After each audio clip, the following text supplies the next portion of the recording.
Came home from the road. This is not long ago. I've been gone for, if you can picture, I was gone for weeks and weeks. And when I came back, nobody was home. Now, one person in my family thought that maybe I'd like to see them when I got back. Like, they knew when I was coming back, but they just weren't home. And that was a wake-up call.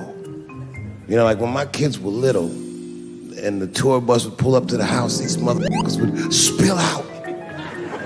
Dad is home, hooray! And they'd hug me and kiss me, and then as the years went on, they'd get less interested.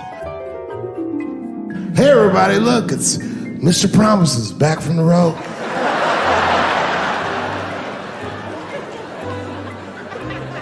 But an empty house, that's some cold shit. And I went into my oldest son's room. I was like, hello, hello. He was gone. And I'd never done this to him before, but for some reason I just did it. I just looked through his shit. Just to see who this motherfucker was becoming. And I found these notebooks and I started going through the notebooks and it was all this wonderful poetry in them. Open the door, close the door, I am so confused. Written in his handwriting. I didn't even know this wrote poems. And then I looked through his drawers and I opened up his drawer and I found this rolling paper. And I looked down at them papers like, oh, that's where that poetry's coming from.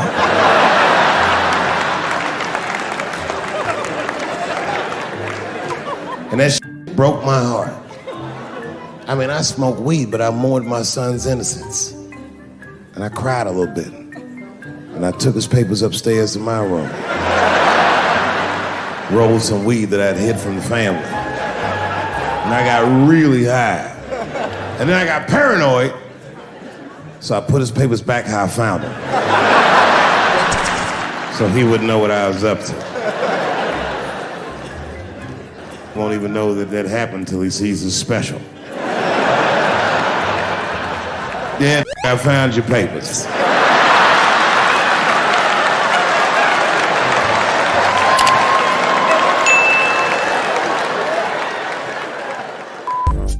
Hey, Sketchy Squad, it's Big Sketch here. If you like this animation, please leave a like and comment. Should be him and Tito be riding around in a Cadillac and Slow down, Tito. Slow down, Tito, damn! Is that my hoe over there sitting on the curb? Let me out. Come in, girl. I said, come in, girl. For my money, how much you got? I'm like, I'm sorry, all I got is $100 bill. Girl, you been out here all day and all you got is $100 bill?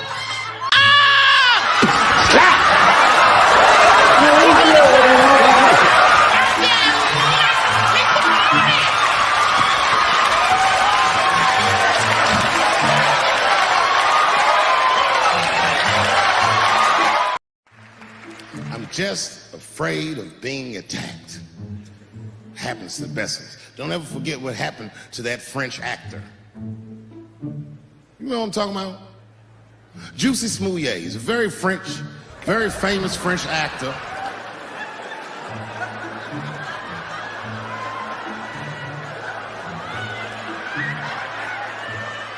Y'all never heard of Juicy Smouillet? Juicy Smouillet is an actor from France.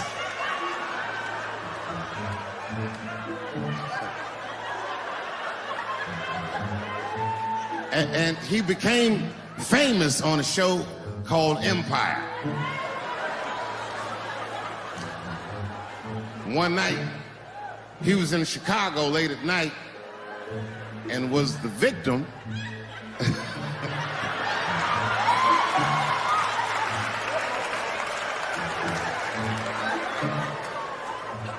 he was the victim of a racist and homophobic attack. You see, Juicy Smouillet is gay and he is black, not just French. Oh, it was a crazy story. Apparently, when he was walking down the street late at night, two white men came out of the shadows with MAGA hats on, beat him up, put some bleach on him, and ran off into the night. Bye, have a great time. International news. And everybody was furious, especially in Hollywood. It's all over everybody's Twitter feed and Instagram page. Justice for Juicy and all this shit. The whole country was up in arms. It was talking about it all the time on the news. And for some reason, African Americans, we were like oddly quiet. We were so quiet about this shit that the gay community started accusing African American community of being homophobic for not supporting him. What they didn't understand is that we were supporting him with our silence. Because we understood that this nigga was clearly lying.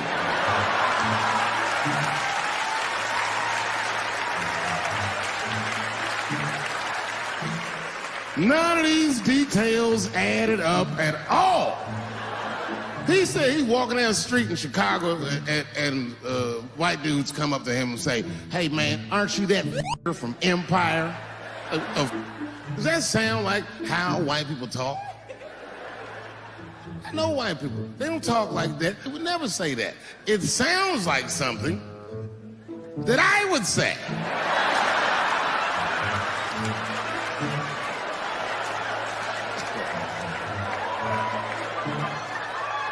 If you're racist and homophobic, you're not even gonna know who this nigga is. You can't watch Empire. Can you imagine if you was a police veteran taking this kid's police report? Okay, Mr. Smouillet, please tell me what happened. All right, 2 a.m. You left the house at 2 a.m. It's minus 16 degrees. All right. You were walking. All right. And where were you going? Subway. Sandwiches?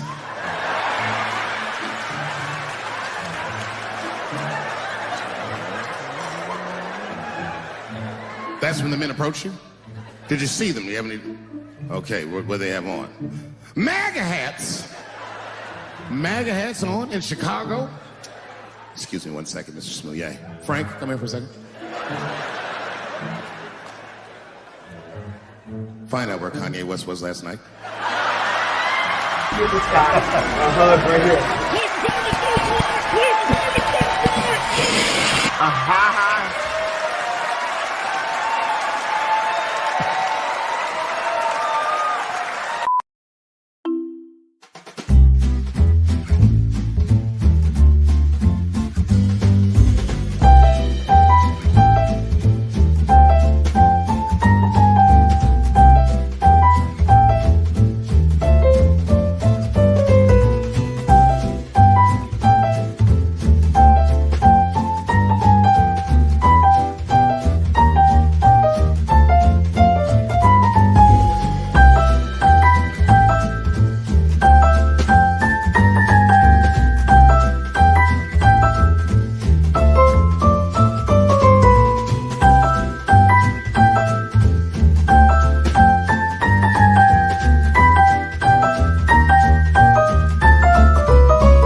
The big game is finally here as we hit Super Sunday. That's this Sunday, and it's the last game of the football season. As always, Bet Online has you covered.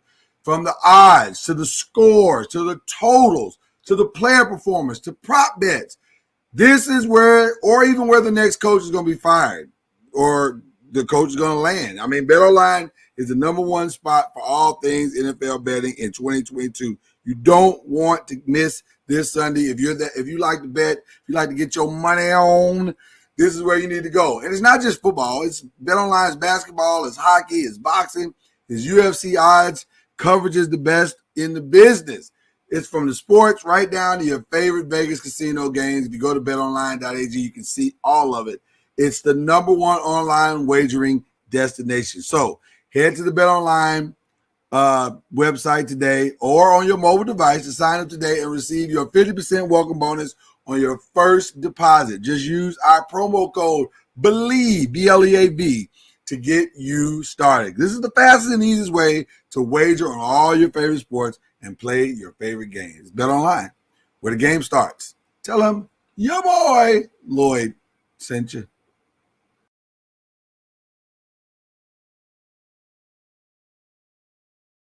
Popcorn world.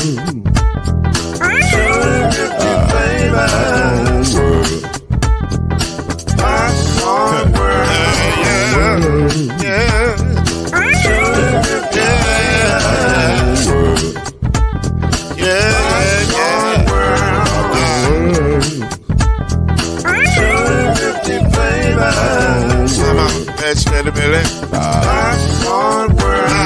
Can I make you groove now? Yes, I can. So you can get this groove in a bag of a can. Put the big around the world and the holes in your hand. Popcorn world. 250 flavors gonna make you smile. 250 flavors gonna make you smile.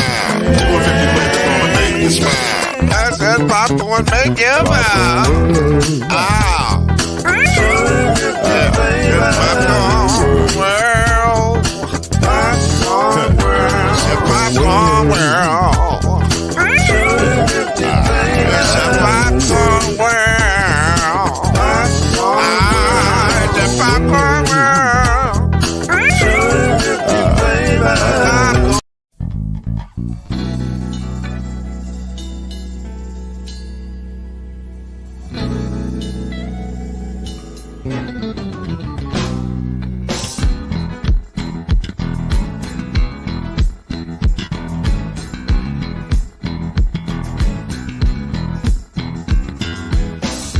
What's that saying? Breaking down the rumors and smelling out. Speaking for the people who must go around. To the truth to power, with the whisper and the shout. We're talking noise. Oh yeah, talking noise. Yeah, yeah. Say it again, say. We're talking noise. Yeah, talking noise. We really don't have to fool around. Mama noise keeps us under. When truth divine, the sign that you need is a sign of success. We're talking noise. Oh yeah, talking noise. Yeah, picking up all the same. We're talking noise. Oh yeah, yeah, yeah. Talking noise. Share it again. We're talking noise. Welcome to Talkin NOIZ, the daily podcast that brings you up to speed and keeps you informed about real issues affecting real people. With your host, Mr. Talkin NOIZ himself, Lloyd Spence. His beautiful wife, Mrs. Noise, Kenyatta Spence. The ever-informed Brother Noise, Alan Brown. And yours cordially, Uncle Noise, Shake Anderson. Come on in and join us as we reveal and opine today's most pressing issues. Real truth while having real fun. Talkin NOIZ is in your house right now. So sit back and enjoy Talkin NOIZ.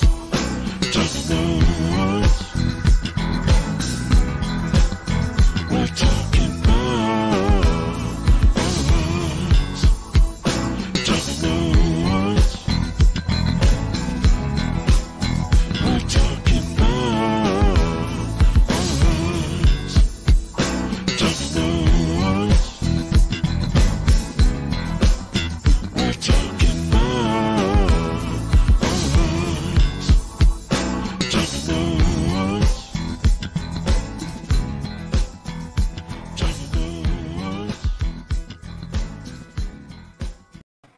2, 1, ready, come on.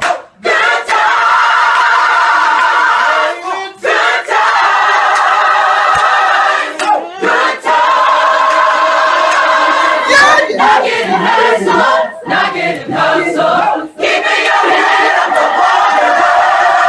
Making your way. Good time.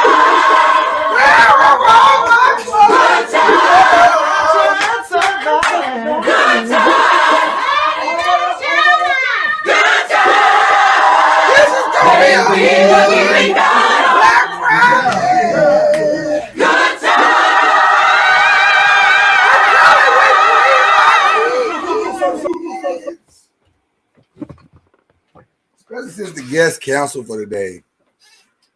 So this is us. You know what I'm saying? It's just us. It's like a family reunion up in this piece. Family reunion. Oh, man. Oh, okay, there it is. So I left my phone on the other side of the house. But I didn't. How you doing, Mama Noise? I'm well. Yeah? We thought we were going to have a guest today. That didn't work out. Well, something came up with her. Wasn't that she just... Emergency came up. Yes, it was okay. emergency. She's okay. Yes, she's fine. But she's also going to reschedule back to come back with us. So, since I have the floor while Mr. Noise is a little distracted right now. You know, guys, I just want to tell you something. I want to say publicly, you know, on yesterday, I would like to apologize to Mr. Noise. Don't do it. I just want to let him know that I love him with all my heart. And don't do it. You don't have to do it. We're fine. I know, but I just want the world to know that I am a spoiled wife. Mr. Noise takes excellent care of me where you know. Now it's gonna seem like you're in a hostage situation. I am a spoiled wife. That's true. I mean, I confess that. You know, anybody that would just run out and go to the store and get me some avocados just on request, and it you know, it's something that someone else would just say, well, what's the big deal? You know, you just all those little things like that you do. I just want you to know that those things are not are going unnoticed. Noise, you don't have to do this. No, I know that. Talk about this. No, I know I don't have to. I'm doing it of my own free will. Well, thank you, but you didn't have to do this. We're fine. You understand me better. I understand you better. And I think, you know, it's funny because we went back and watched the show from yesterday. First of all, if you're scared, buy a dog or come on in the building. You got the link, Playboy. What's up, Jay Jordan? What's up? I just like to call him out. No. And I think what we were trying to say, what both of us were trying to say in the show, didn't necessarily come across the way we wanted it to come across. And so, because I understood what the guys were saying, but I also understood once I really talked to Mama Noise what the women were saying too, or what she was saying for the women. So we're good. Well, I just didn't know. But I appreciate you. You definitely didn't have to do this, but I do understand because one of the things I think guys sometimes we don't ever say, but a lot of times we feel that sense of underappreciation, and then couple that with the pressure of trying to get one day right. It was a very good show, Jay. Now I'm gonna tell you, it was a very good show. But we feel that couple that with that pressure of having to get that one day right. That's why guys don't love Valentine's Day, because it's like, man, all this stuff I do, and I got to get this one day right, or you don't feel, you know, that's a lot of, you know, that's frustrating. And Jay actually mentioned that on the show. I think we were just so in our feelings, at least I was. I think everybody was like, I don't know if anybody heard what he said. So I'm not going to say Jay was right. I refuse to say that. I'm never going to say that. But I do understand what you were saying better, Mama Noise. And I think hopefully you understand what I was saying better. Absolutely. Yeah, so it was a good show. It was a really good show. Go back and check it out if you haven't seen it. It was amazing. We got another good show. I don't like the back to the hat. That's not for me. It was just feeling weird. Like it was going to consume the whole show.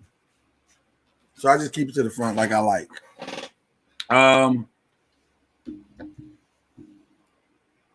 But everything else is good, Mama Noise? Oh, yeah.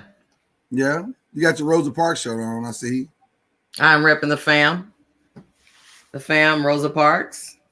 All right. Well, I know it's Black Friday.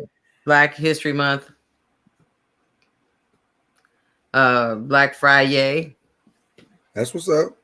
Well, listen, before we get deep into anything like we do, our brother Al has been consumed this week. They have just locked that brother down. So I miss him being here. Okay. In the chat. And Cuz is not here. Well, she's already flexed that, so I don't want to just keep giving her humble flex energy for the same thing. I mean, we all know she's Rosa Parks' cousin, so at this point, it's just repetitive flex. But let me welcome the noisemakers properly. So, Mama Noise, if you don't mind, unless you want to do it, you've never done it. Would you mind, Mama Noise? Would you mind giving the call to worship today? I can try. I mean, yeah, you know, you guys are a pretty tough act to follow. Mama Noise, go ahead. I think you can handle it. Good morning, and happy Friday on this Hood Friday, noisemakers. Come right on in. Yeah. Have a seat. Grab your church fans. Grab your tithing envelopes. You can hit the Cash App at $ Prayer Refined by Fire if you'd like to give an offering. And come right on in and have a seat. Hey, that's what the church do. And welcome to the House of Noise. Come on in. Hallelujah! Make some noise, a joyful noise. And what are you doing? I'm just saying, you know, that's what they do. You said bring your envelopes. Envelopes is kind of antiquated. Now we say come on in and hit the Cash App. So we invite you to come on in to the House of Noise, enjoy yourself, have some fun, make your comments, shoot those stars. Hey, check out popcornworld.com, doingtheworldofflavor.com. Hey, there's a whole lot to see and a whole lot to do here in the House of Noise. All right now. Now that was a call to worship there. I ain't gonna hold you. I mean, you call that thing. It's not Alan Bartholomew Brown. It's not Mr. Noise. It's Mama Noise. It's Mama Noise. It was all your own. Butterscotch and peppermint candy. I don't know. Nope. Listen, we like a good call to worship here in Noise Media Entertainment. Mm-hmm. Listen, this it's always somebody coming through the door. The guest pastor always coming through late, and then he come in kneeling and praise the Lord, saints. Praise the Lord, saints. Giving them the wave. Give the church wave, Pastor Jay. Yeah, there it is. There it is. You gotta get the church wave. Praise the Lord, saints. Praise the Lord. Praise the Lord. And if you forgot the customary kneel, prayer at the seat, you gotta get it. What's going on, man? Why are you looking like that? There's nothing going on. Just still trying to pay these Wahitas. Oh, man, I know, bro. I've been running around all morning. Yeah, you had a J moment. I did, man. I'm still having it, really. I had two J moments. One, a utility dude drove by this morning. I said, I know I paid the bill. I know. But he just drove on by, so I was fine. He just drove on by. He did have a moment, though. I did have a moment, though. But then the other thing was nervous, y'all. I'm nervous, Jay. Stretch your hands. I need y'all to stretch your hands here. I'm nervous because I went and bought the new battery, but there's a humming underneath the truck. There's a humming. Like when you turn on the engine, there's like a little hum. And I said, I ain't never heard that hum before. What's that hum about? And I talked to one of my mechanic friends. He said, well, sometimes that hum could be something going out, like your alternator. Like, oh no. Oh no. Oh no. Oh no. Oh no. I don't want it to be that, Jay.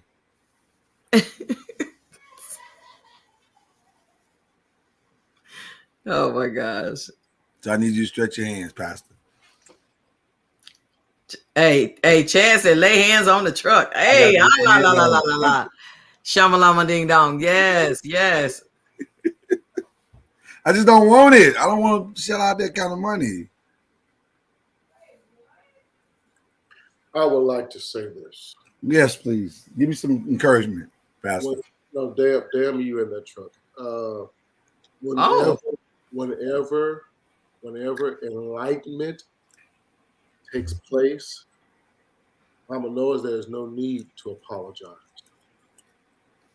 Mm-hmm.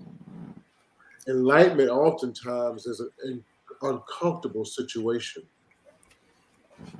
What I want to know is why I got my truck damned. Because we as especially spouses, Mm-hmm. we tend to believe we already know. Mm-hmm. Many of us have said on this here show, well, if he ain't doing it right, tell him what to do. Is that what we said on this show? I don't remember hearing that one. That was Also said feels like you made that up, actually. yeah, we also said you got to be very careful telling him what to do, because you got to preserve his ego in the process. no, I'm not sure I remember that Yeah, one. yeah. It's been discussed. Y'all. Yeah, just Y'all might have had to- sometimes. I might have don't had to- recall them. Oh yeah. But enlightenment, conversation, communication is key.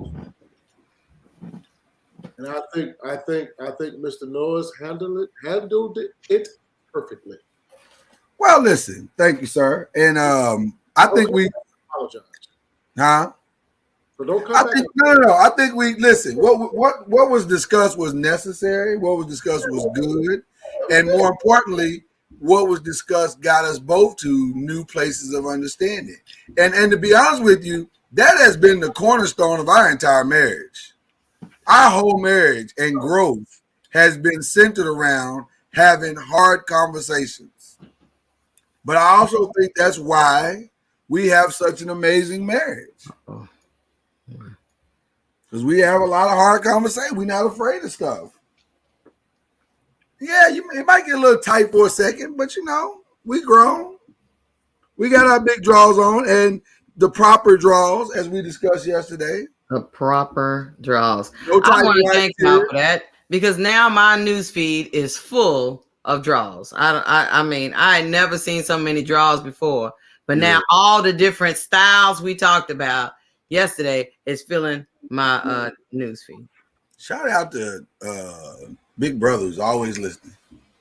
I mean, listen, I was like, what? Who wears those? Then I said, oh, from the show. Listen, we had a good time yesterday. It was a good show. No apologies. One of the best shows we've done. It was just intense. It was really intense. So there you go. Because you're not gonna pray. But let's get back to my truck being damned. Don't do that. Why are you damning my truck? I need you to pray. You're a pastor. Yeah, shit happens. That's how the pastor responds to the church, to the prayer request of the members. We got to get these members to the realization shit happens. That's how you start the message on Sunday. I'm not sure I want to go to your church. It's how you handle that shit when it happens that matters. But oh man, this church is a lot. I ain't gonna hold you. I'm very I remember one time in the midst of my love in Jesus. Oh no. I had a Volvo. I had a Volvo too. Love that car. I don't remember what year it was, but it was after the real boxy ones. It was I think it was I don't remember. Anyway, I was driving one time, and we lived in the great state of Florida. And in Florida, there's this bridge that most people that visit the state, and some people that live in the area, are scared of the bridge. I must admit, my first time going across the bridge was in the middle of a good Florida thunderstorm, and I too was scared of that bridge that night. But I got used to the bridge. The name of the bridge is Skyway Bridge. Mr. NOIZ, you can search that right quick, pop it up on the screen so the listening audience can see this bridge, because it's an amazing bridge. Skyway Bridge in Tampa Bay, Florida area. Believe it or not, I've been on that bridge. And one evening, I was going across that bridge, and my Volvo, as I was on the incline, before I got up to the apex up top there, to coast back down, my car decided to stop on me on the bridge. Uh-oh. As I was going up the bridge. Now, show the bridge so people can see just how amazing that had to feel. I'm not sure how fast production works in your mind, but you got to do better than this. Give productions a damn minute without all this. You didn't give us no warning. Just be patient. My story is moving and you lagging behind. Let's go. I'm trying to do what you asked, but you just calm down. That damn car stopped on that bridge. And just as my friends told you I would do, I coasted on over to the side. I stopped, but the problem is I was scared to get out because that bridge is amazing. What is going on? What kind of story is this? All the background noise? Is that the dog's thing trying to say it's time to eat or something? I mean, can you focus? Stop it, Mama. So anyway. Oh, okay. My point is, shit happens. That was the point. Wait a minute, hold on. You got me over here looking for a bridge to make that point. That's your point in the story. Oh, show the Skyway Bridge. That's an amazing bridge. I can't. It's not. I'm not sure. Amazing would be the first words that come to mind. Well, if I'm stranded on this sky bridge, which tells me it must be pretty high to be called sky. A lot of people are very scared of it. They won't even go. Okay, we have to go a different route. But you can't live in that area without going on bridges because water's everywhere in Tampa Bay area. Mm-hmm. But we're gonna go a different route. Okay, you just all right. Here we go. I mean, you're the one at the last minute. Come to production meeting, and then that way we won't have these problems. There you go. There it is. Did it get bigger? Did it get bigger? It doesn't look very high there, but that's a very high. You can see those cars coming down. Does it look bigger? I made it bigger on my screen. It's big. It's big. Okay. The question is, where were you when you broke down? I was on the incline. I was going up. And I was about midway. But were you at the beginning of the incline or right? I was about midway up there. I was on up there, pretty high up, and that car decided to stop. Yeah. So let me make sure I understand this story correctly, because I'm not the fastest in the thing. First of all, Andy Bruce said, "Tell them, Jay, if you stay ready, you ain't got to get ready." I'm trying to be ready. I just wasn't quite as ready as I wanted to be. But here's the other part. You think that story relates to my story? Shit happens. Why did your car stop? I just had a pure curiosity. It was time to get. I actually had it towed off the bridge and towed straight to the dealership. It was time to get it. It was time. But I was yet holding on. Are you trying to throw a subtle thing to me? Like, Lord, it's time to move on? Holding on. No. It might be, though. That's not what I'm doing, though. But I am trying to hold out a little bit longer. Just a little bit longer. They have this whole company now in place. I'm trying to bring up a name of a company. That insurance company that handles your repair costs. With a rapper, Ice Cube. There you go. What's it called? They got Car Shield. That's it. They got a whole company in place now that seems to be pretty popular because they recognize too that shit happens. Well, I heard some Better Business Bureau's comments about that particular company. I haven't heard that yet.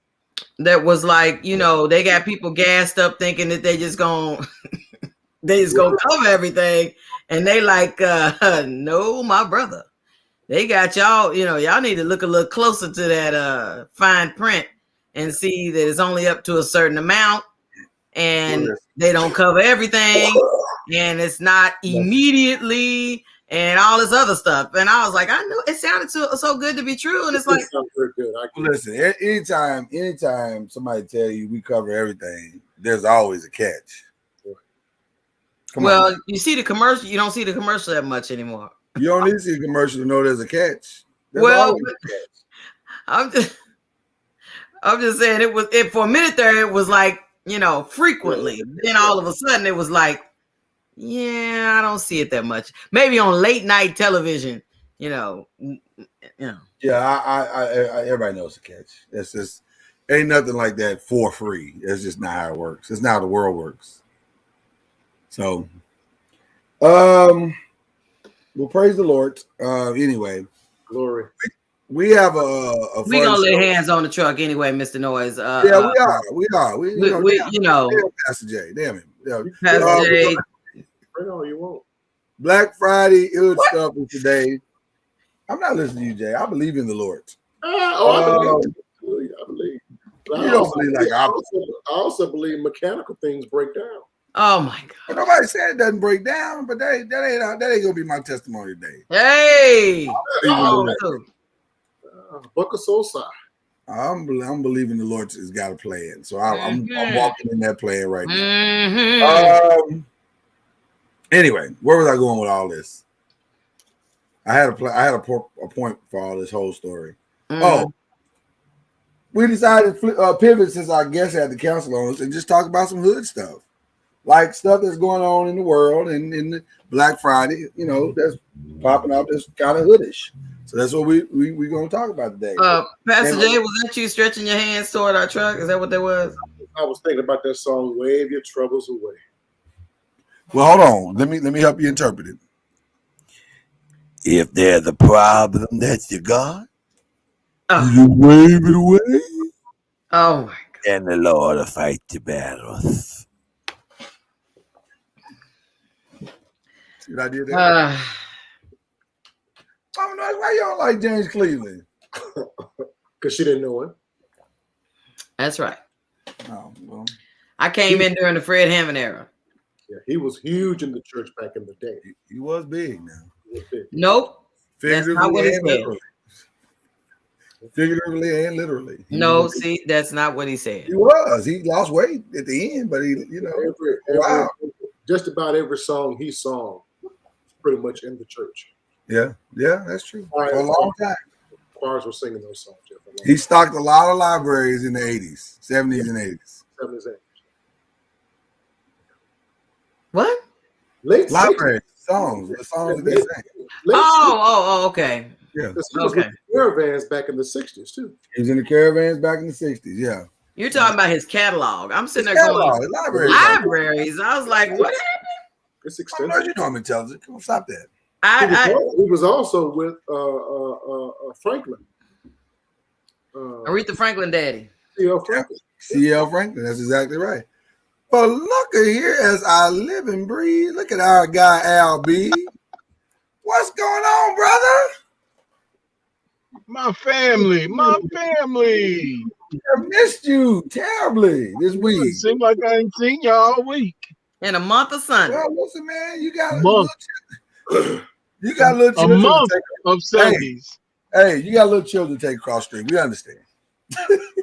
Wow. That was an inside joke. That was for us. Across the street. I like that. That was strictly for us. That LB, that's nice, bro. That is nice. My goodness. Thank you, sir. Thank you. Yes, it is Compton Headwear, ComptonHeadwear.com. You can order it and they'll ship it directly to you. Oh, I love it. I love it. Are you serious? Compton Headwear. Why would you joke about that? Because he said Compton Headwear. I mean, the likelihood that would happen on a Black Friday and you saying Compton Headwear, I mean. You don't think that Compton can make good headwear? What you trying to say? It's a black-owned business. It's actually a family. It's my cousin. He has his own headwear. Oh, it's in the house. Okay. Oh, I just thought it was Compton. It's in his house because I don't get a cut, but yeah, you know what I'm saying. I got I mean, that looked like a pretty condensed area you came through back there. That was pretty built up. Boy, this dude be seeing stuff. I had expected to see some thatched roofs, but it looks like they were concrete and brick. I don't know. What do you think that Louisville is just a bunch of dirt roads? He's not used to being. He's not We used to got being a train station too. Go all He's not used to being so visually stimulated by things. Clearly. Ain't that much to see in Jackson. It's like a pig feed restaurant, a gas station, and some dirt roads, and that's pretty much it. I reckon. Yeah, it's not a lot to see there, so I get it. I get why he's frustrated. What's going on, fam? What are we talking about today? Well, we got a few things to talk about. I won't lie to you. We got a couple of things to talk about. The first is this is Super Bowl weekend, and so everybody's looking forward to the halftime show. I think they're looking forward to the halftime show as much as they are the game itself, which the halftime show will feature Snoop Dogg and Dr. Dre and Eminem. Somebody driving down a one-way street. Oh Lord. Man. Yeah, it'll feature Eminem and Mary J. Blige, Dr. Dre, and of course Snoop Dogg. But that's interesting because Snoop Dogg, in timing of all of that, just bought back Death Row Records.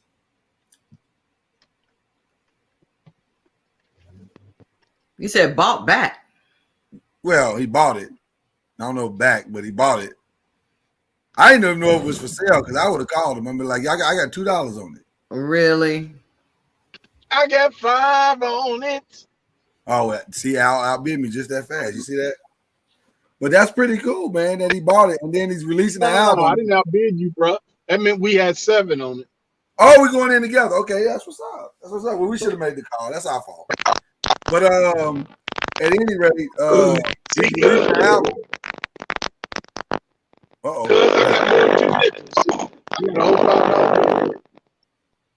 Remember last week I was rubbing.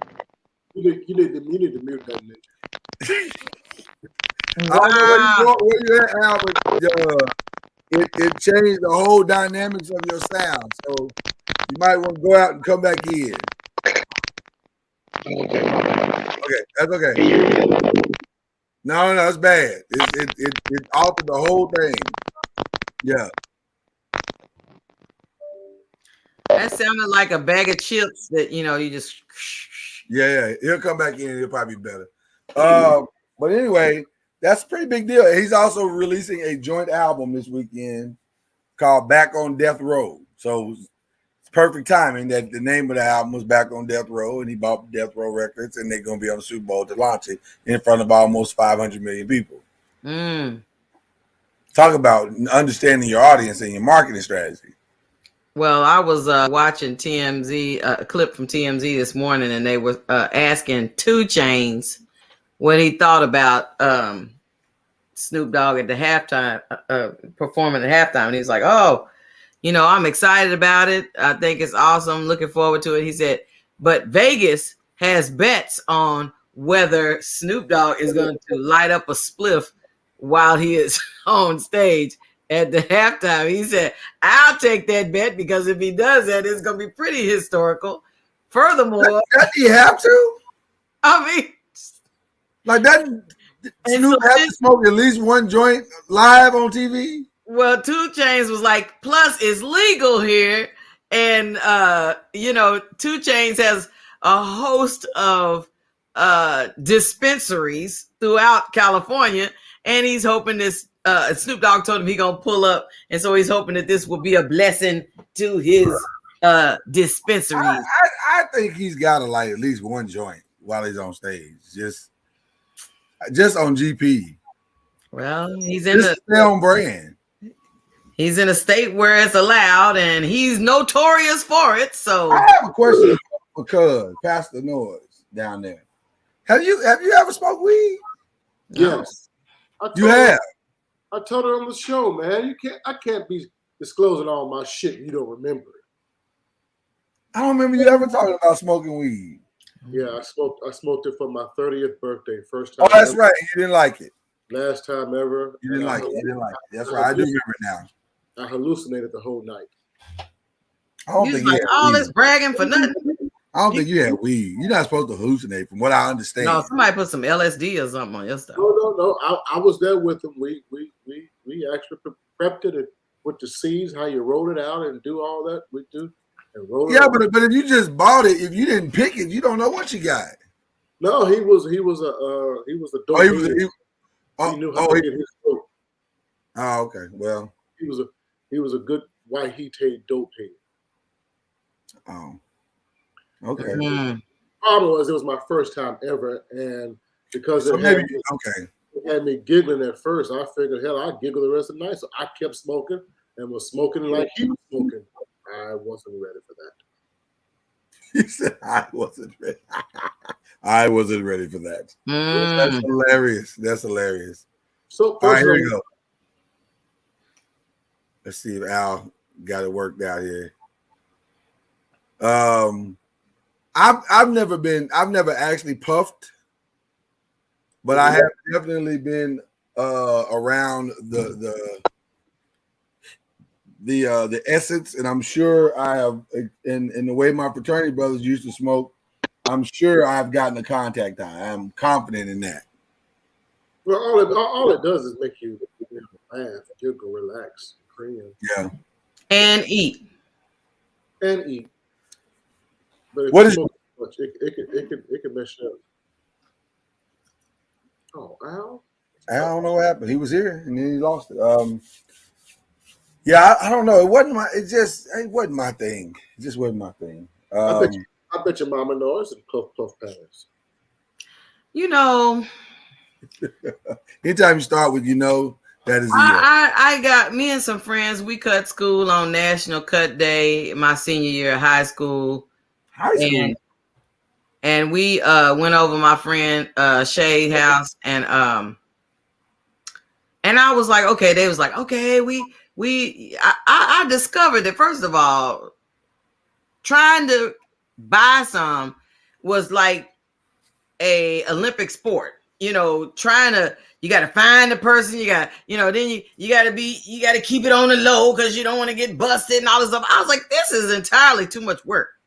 So anyway, we had the one,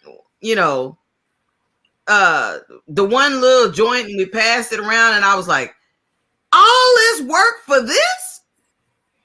Oh, you didn't like it?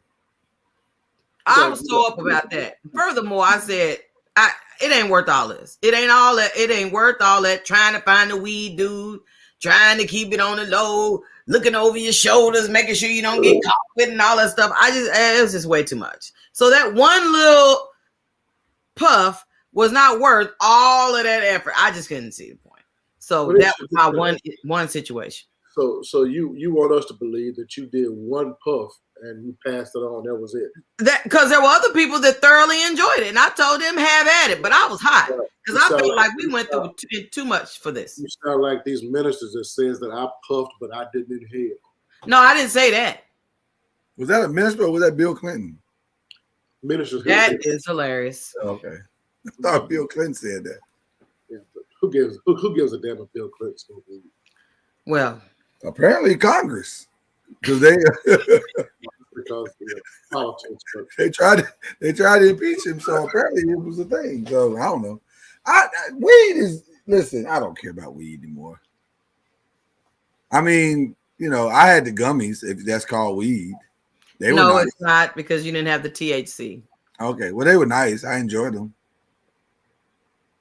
There's a mellowness that hits you. It was nice and calming. In hindsight, one of the reasons why I probably didn't appreciate it is because, this I don't know if you're ready, but my mama don't think I knew that was what was growing in one of them house plants. Yeah. She said it was cigarettes. You said that's cigarette weed. I said, that's the funniest looking leaf I ever seen. I thought it was poison ivy at first. Leaves of 3, let them be. That's good. Listen, if you think about it, that's a good way to live your life. Leaves of 3, let them be. How many leaves are there on poison ivy? Well, but see, there are certain ones that have almost 5 leaves. Poison sumac, or I forgot, because I'm just saying, leaves of 3 don't matter. Just leave them alone, and you'll be safe. How many leaves are there in weed? 5. Is it 5 or 3? I thought it was 3. No, it's 5. Okay. It's like, Well, then leaves of 5, you won't survive. see you high 5, give me a Leaves of high 5 5. will get you high. How about that? Right. Okay. All right. Marijuana, 5 leaves. We don't often talk sports on here, but when we do, it's relevant. Y'all know James Harden is now going to Philly.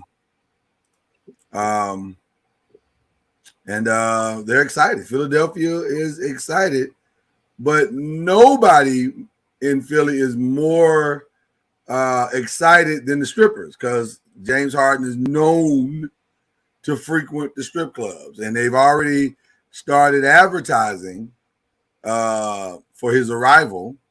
This is one of the bigger strip clubs in Philly, Sin City, and they just wanted to make sure they went to Instagram and welcomed him with open arms and legs.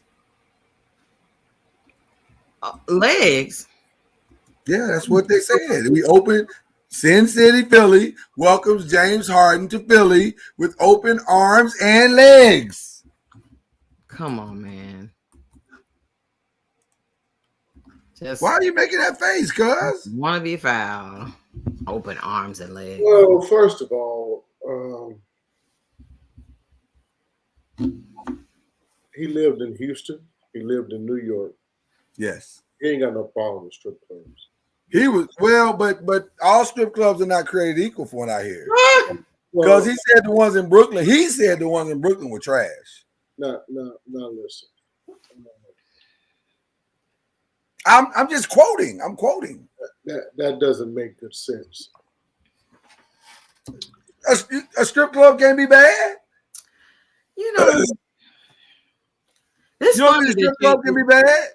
It's funny that you're talking about this, because I was just listening to the Pivot podcast on yesterday, and they were talking about how they used to cross over from Buffalo over to Canada because the strip clubs was better on the other side of the border than they were in the United States. I'm just saying, strip clubs can be bad, cuz James. I'll say, for a strip club who can afford to do all of this, this is probably a quality strip club. That's a beautiful picture. I mean, why I gotta have a picture of? Mama Noah's, why you gotta ask questions like that? You know the deal. They're trying to get that man to come on up in there and update business even more. Mama Noise, he just which is why I have a hard time believing that strip clubs in New York City, with all of that diversity and all of those iron and all of that brown skin. But see, he wasn't in New York City. He was in Brooklyn. That's New York City. That's not Manhattan. It's still New York City. It's a borough. It's a borough. That's what I'm trying to say. Maybe the boroughs are not all boroughs are not created equul. It's all the same. Oh no, people in the area will fight you over that. Apparently, that's not true, cuz he said I hated Brooklyn, and one of the main reasons was because of the strip club. They were trash. It's all the same. Is it because New York has more restrictions? That could be it. Because he's only been in Brooklyn post-COVID, right? That's a good point. And if they got on masks and t-shirts and sweats and stuff, that's not a good strip club. That's different, man. That's different. That's not what you paid your money to see. Masks and sweatpants. I'm talking about, under normal circumstances, you're saying. Listen, every strip club has females that you say, Every strip club has that. Yeah, but VIP ain't the same in COVID era as it was pre-COVID. They're still was the place to be. They'll still do what you want them to do if you tip them right. They'll still do. You know, I've heard that all You my gotta life. be like you gotta be like who it was it Rasheed Wallace that took him to his house? I don't know about Rasheed. No, it was Paul Pierce. Paul Pierce, I'm sorry. Yeah, I apologize, Mr. Wallace. Paul Pierce, you gotta just take him to the house. I don't know if I want no stripper in my house. Mama Noise? What? You won't shed a few garments for your husband? Oh, he know I'll shed some garments. Oh no, she can strip for me anytime she wants. But I'm talking about just a. You talking about random strippers? Random strippers. That's right. Do you want to take a random stripper to your house? Nope. That's as bad as the old girl that gave old boy slapped old boy's knob the other night. Other show. At the paint and sip. Yeah. Maybe she thought it was paint and suck or something like that, but it was paint and suck. You just want a rando? I've never been a rando type dude. Like I don't do the just take home the random chick I just met 5 minutes ago and we're gonna go home and smash. I don't do that. That ain't never been my thing. Do you take cuz were you a rando dude back in the day? You notice he didn't comment. He ain't said nothing. Well, I'm just, I'm just being honest. I didn't never want that. Well, okay. I get it. I just never had. Win. I mean, some men have moral compasses when they are out there in the streets.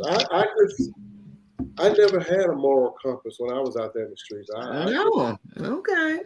Did what I did to whoever wanted it done to them.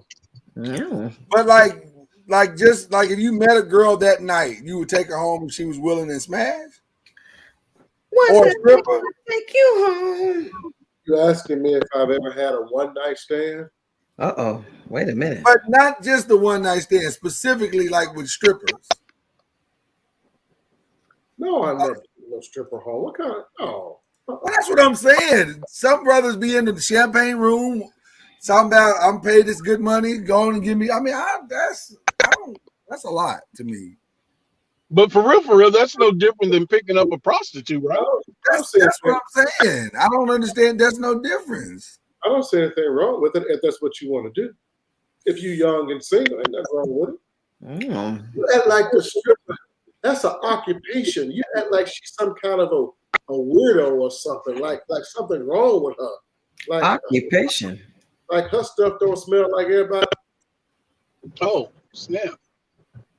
I don't know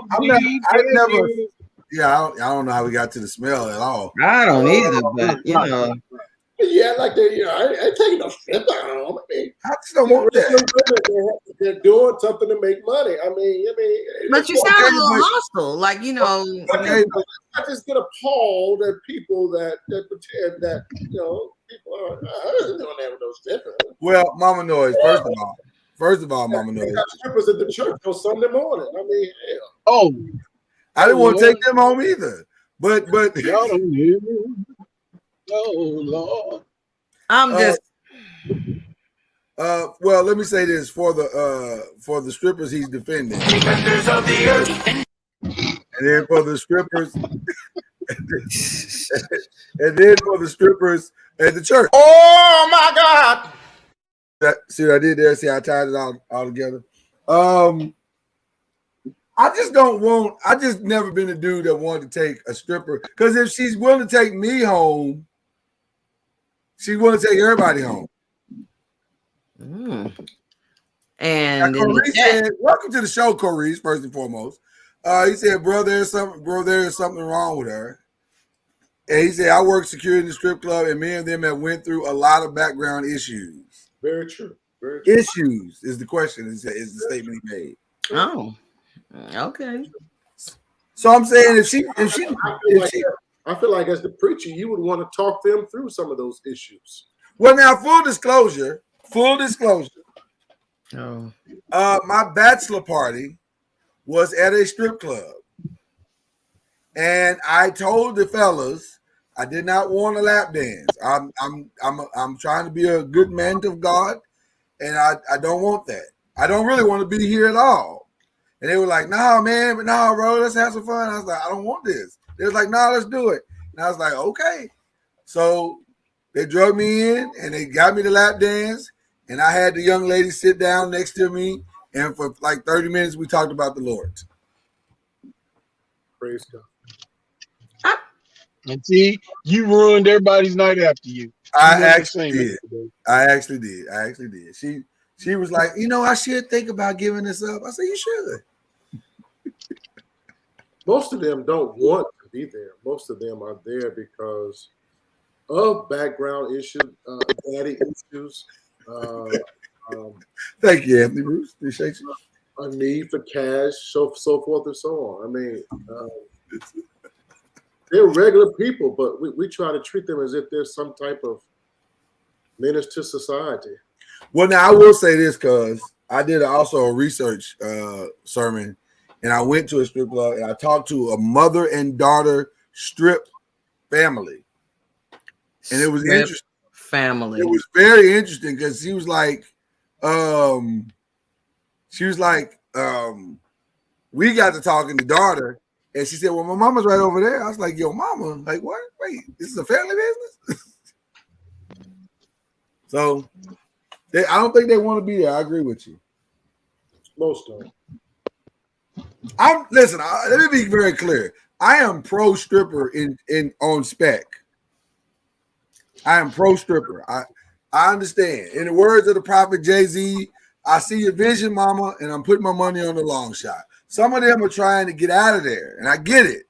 And this is a means to an end. But you do have them wild ones in there that'll do anything for $1, and that's the ones that make me go. Ew. I honestly think they get stuck. Yeah. They really want to get in because they heard it's quick money, but they get stuck in that cycle. It's almost like a payday advance loan. You need that money real quick, but next thing you know, you're stuck in a cycle for 18 months. Yep. So, but listen, you can get out of the cycle. It is possible. And if you don't believe me, ask Eve. Eve just had a baby with her billionaire husband, and she made it out. Eve got out. And there she is with her brand new baby. And the baby's name, I had to write it down because I couldn't believe it. The baby's name is Wild Wolf Fife Alexander Somers Cooper. Wow. That's a lot. That's the boy's name. Wild Wolf Fife Alexander Somers Cooper. Yeah, he's a billionaire already, so what difference does his name make? Would you say Cardi B has made it out, broke the cycle? I wonder what are they going to call him, WWF? Yeah, they're going to call him WWF. Cardi B broke the cycle. I would say she broke the cycle. She's not a stripper anymore. Wow.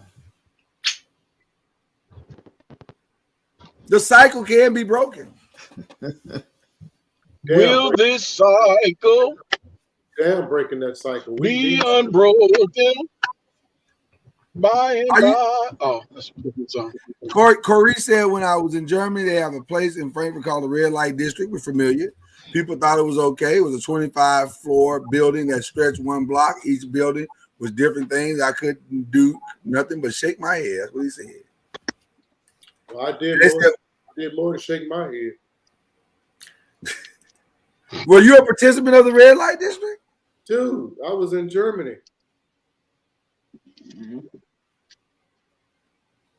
Wow.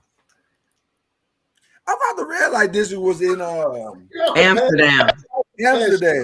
Y'all could pass y'all old pious ass looks onto somebody else. We're not tired. We ain't giving you no looks. Listen, when I was 19 years old, if it moved, I stuck it if it allowed me to. God damn.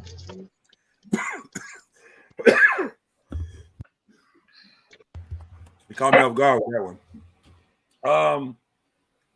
Now, do you want to clarify that, or is that statement stand as is? Please don't clarify. We understand. No, please. No, he might want to clarify it because No, you he said don't need- it allowed you to. So was that gender fluid, or what are we talking about? You know, we live in a weird world. I don't want nothing to be out there about you that ain't true. You got a good point there. You got a good point. That's what I'm saying. Listen, the internet lives forever. Hey, this show blows up in a year. Next thing you know, they're coming back for the receipts. Cuz Noise is fluid. Yeah, he stuck everything in move while he was in Germany. If it let him. So I'm just trying to put it all on tape so ain't no problems. You're talking female, is that correct, sir? What do you call a dang do? A what? A dang do. I don't know what that is. I'm afraid of what that is. We need a Mississippi translator. You think I can look it up on Google? Let me see. Not without the spelling. Now, if I get flagged, I'm whooping your ass.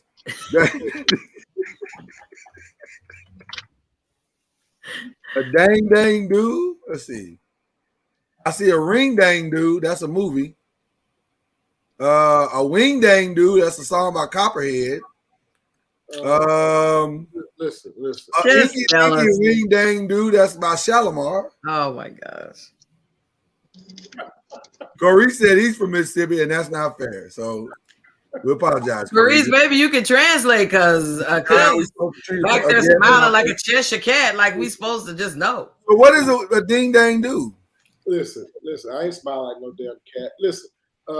When I was young, I believed in having fun.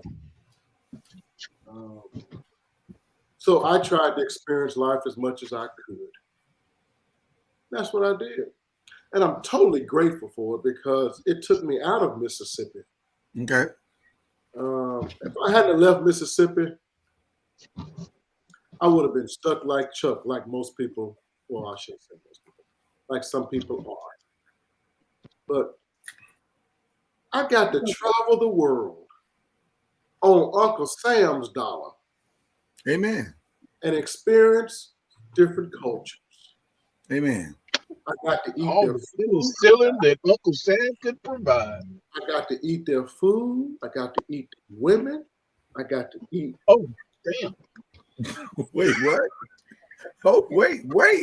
He said what he said. Damn. What the hell? What the hell? With the same DNA as mushrooms. You just slipped that on past like it wasn't nothing. Okay. No, all joking aside, it was a blessing to be able to travel and experience those cultures. and with women. And that in which I didn't do as a young man, I actually regret it because I should have done more than what I did. Oh wow. That's right. Should have done more than what I did. I spent a year. This is full disclosure now. I don't care what you think about me. Don't bother me. I spent a year in Korea and didn't touch a thing. In Korea. Oh. Yes. South Korea. Didn't touch a thing. Okay, that's awesome. And I think to myself nowadays, fool, what was you thinking? You were there. You did it everywhere else you went. Why didn't you do it there? But for some reason, I was turned off by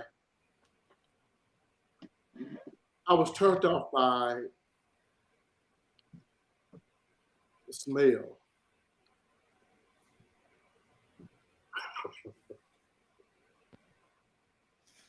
Oh, damn. I don't. See, this is where my Whoopi Goldberg drop right here. I don't know what to do with this. Okay. I don't think we should touch that with a 10-foot pole. I really think should just leave that right there. Just right there. It feels like it's going to go terribly wrong. Lloyd begged him literally to clarify. He did tell him to clarify, and so okay. And he still hadn't done that, by the way. But okay. Wow. The problem with this disclosure that we're getting now, I don't know what to do with the drop. Like, because that wasn't racist per se. But it was kind of racist. It was low-key kind of racist. Like, I don't understand. Low-key? Let me just say this. Low-key? I don't know that was low-key. Well, let me just say this. The smell over in the Orient is very different. Okay, now I can give him the button. That was God damn, that was racist. That was racist. And because they all eat kimchi, which comes out of your pores, the smell of the food actually comes out of your pores. Mm-hmm. I just didn't like that. You thought you had sex with a Korean woman, it would come out of her pores? I just didn't like the smell of kimchi and ass. Is that what you were afraid? So dogmatic. I just didn't like the smell. I didn't like it. So I'm just trying to understand. Now that I'm older, I'm thinking to myself, self say, you should have held your nose and did what you need to do. Wow. I don't like that Corey's co-sign for you. I don't like it. He understands. He was there. He clearly was He's there. from Mississippi, so he understands. There's that. This is probably the only podcast in the history of podcasts that has even questioned the smell of kimchi and ass at the same time. That's probably not a thing that is happening in other podcasts around the world. Because they ain't gonna put a racist button. They just gonna keep sliding, and then somebody say it's racist. Is it? But I mean, how's it racist? He's saying it's a particular group of people that eat a particular food that he thinks may mix not well in a sexual situation. No, really and truthfully, they smell different. It's a very distinct, very strong smell, and I just didn't like it. And you made that quite clear. That's not racial. That's their culture. That's who they are. We were in their country. We didn't but to that same point, you probably had a particular smell that they didn't like. No, real talk. Because if they're familiar with this smell and that smell is normal to them, any smell counter to that would be abnormal. Do you eat cabbage? I love cabbage. You know, if you put cabbage in your refrigerator after a couple of days and go back to it, it has a very strong odor. It's pungent. When you eat leftover cabbage, you generally don't take it to work the next day because cabbage has an odor to it. Right. Well, these people put cabbage in the ground and allow it to ferment. It has a very distinct odor, and they eat it with everything. No. I'm not. Listen, Mama Noise is the one taking issue with you. I personally understand exactly what you're saying. I'm just also saying and extending on that it could be both things. Like they could look at you and go, I don't want any parts of this guy. He doesn't smell like hot cabbage. So, but that wouldn't make sense because when you go to their stores, why wouldn't it make sense? Hot cabbage. Because when you go to their stores, they have our cologne and our perfume, so they use our products. But it's mixed with cabbage, as you so eloquently stated earlier. Our food does not come out of our pores like that. Okay, but it's mixed with cabbage and hot cabbage, like you just said, and kimchi. So if you don't smell like that, then you have an abnormal smell as well. Just like Jamie Foxx said, he was standing next to Africans, and the African stank all to be damned. And he said, "What is that smell?" And the African says, "Yes, what is that smell?" I mean, what do you want me to say? Yes to that? I mean, yeah, that's plausible. But the That's all I'm saying. That's the all. reality is they have a distinct odor, and I didn't like it. You didn't like it, and that's fair. That's Well, fair. you know, culturally, there are some cultures that don't believe in deodorant. True. I didn't know that, huh? They're not one. They use deodorant. But I'm saying, you know, to piggyback on that is that there are some. I'm sorry. He said you smell like Brute, and that's funny. Okay. Brute by Fabergé. Go ahead. I'm sorry about what it was. That was rude. I apologize. Some cultures don't feel that deodorant's necessary. And then you remember here a while back, the celebrities in California was talking about bathing is not of the utmost importance. So they were rushing. Mama Noah's give it 1 second. Just read that right there, and that's exactly what you smell. He said he smelled like sex and raw cabbage. Oh.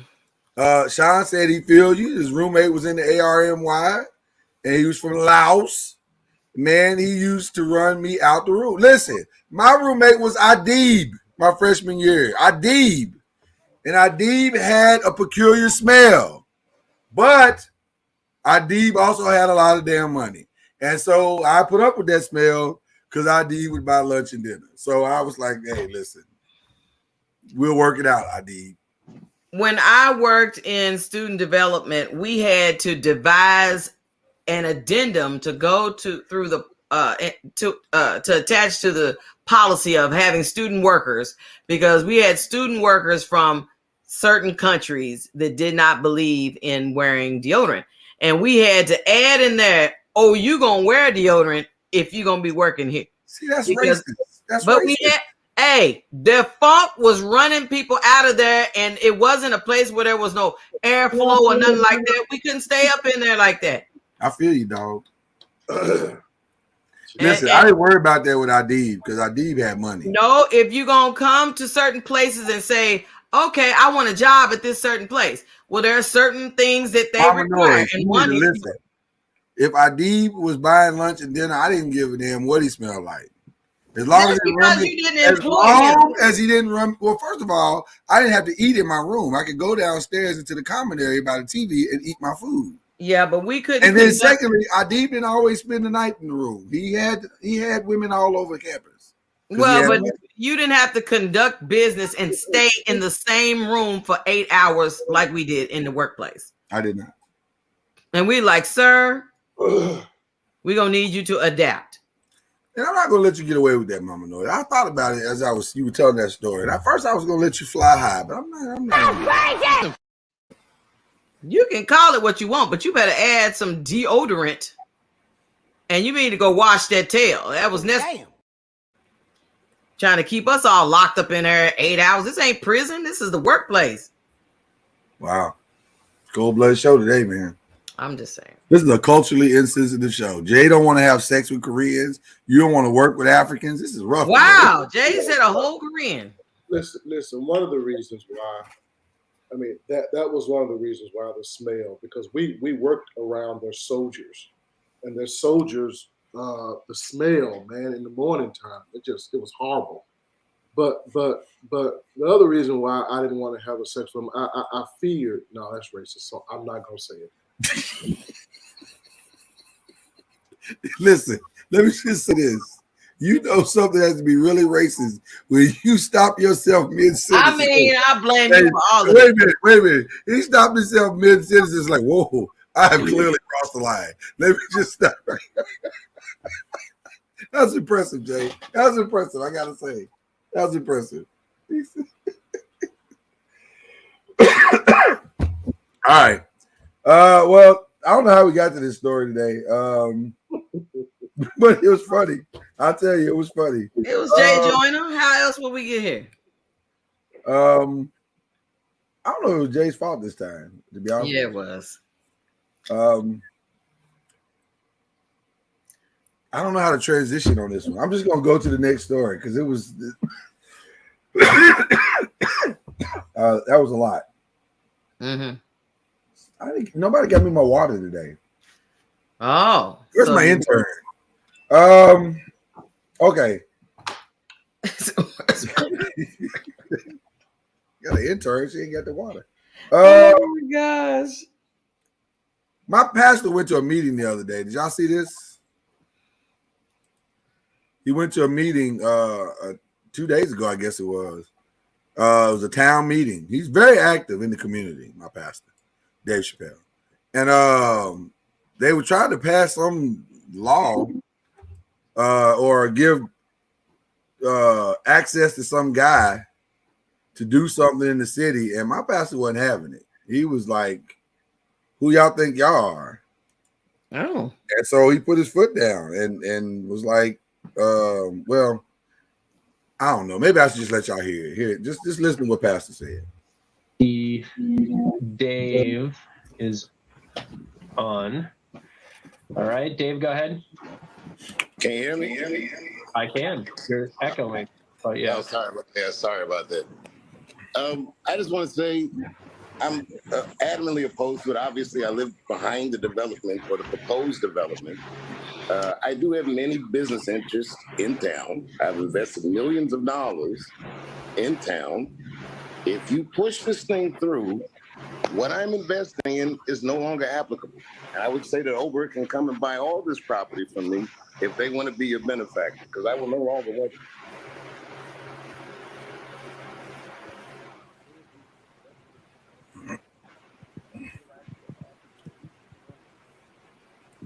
Can you hear me? No, can't hear you, Pastor. You dropped for a minute there, Dave. The average age in the village is 49 years old. Without a school, you will not attract young families, and this city will not live beyond the retirees that decide to settle here. And I'm surprised that Mary Ann McQueen is suddenly not averse to change, because you always are when I propose a change, and now all of a sudden we have to recognize the change. These changes are inevitable, but we do have a decision on what they will or could be. And I think we should use more of a visionary eye instead of a reactionary one, because the potential of this place is immense, and Ober is not the only solution. Thank you. All right. Thank you, Dave. I'd like to yield the rest of my time to Max Crone. Yeah, we're all going to yield all our totally time joking, to Max totally Crone joking. for I know. But for real, Ober, if you want to buy this stuff, come get it. All right.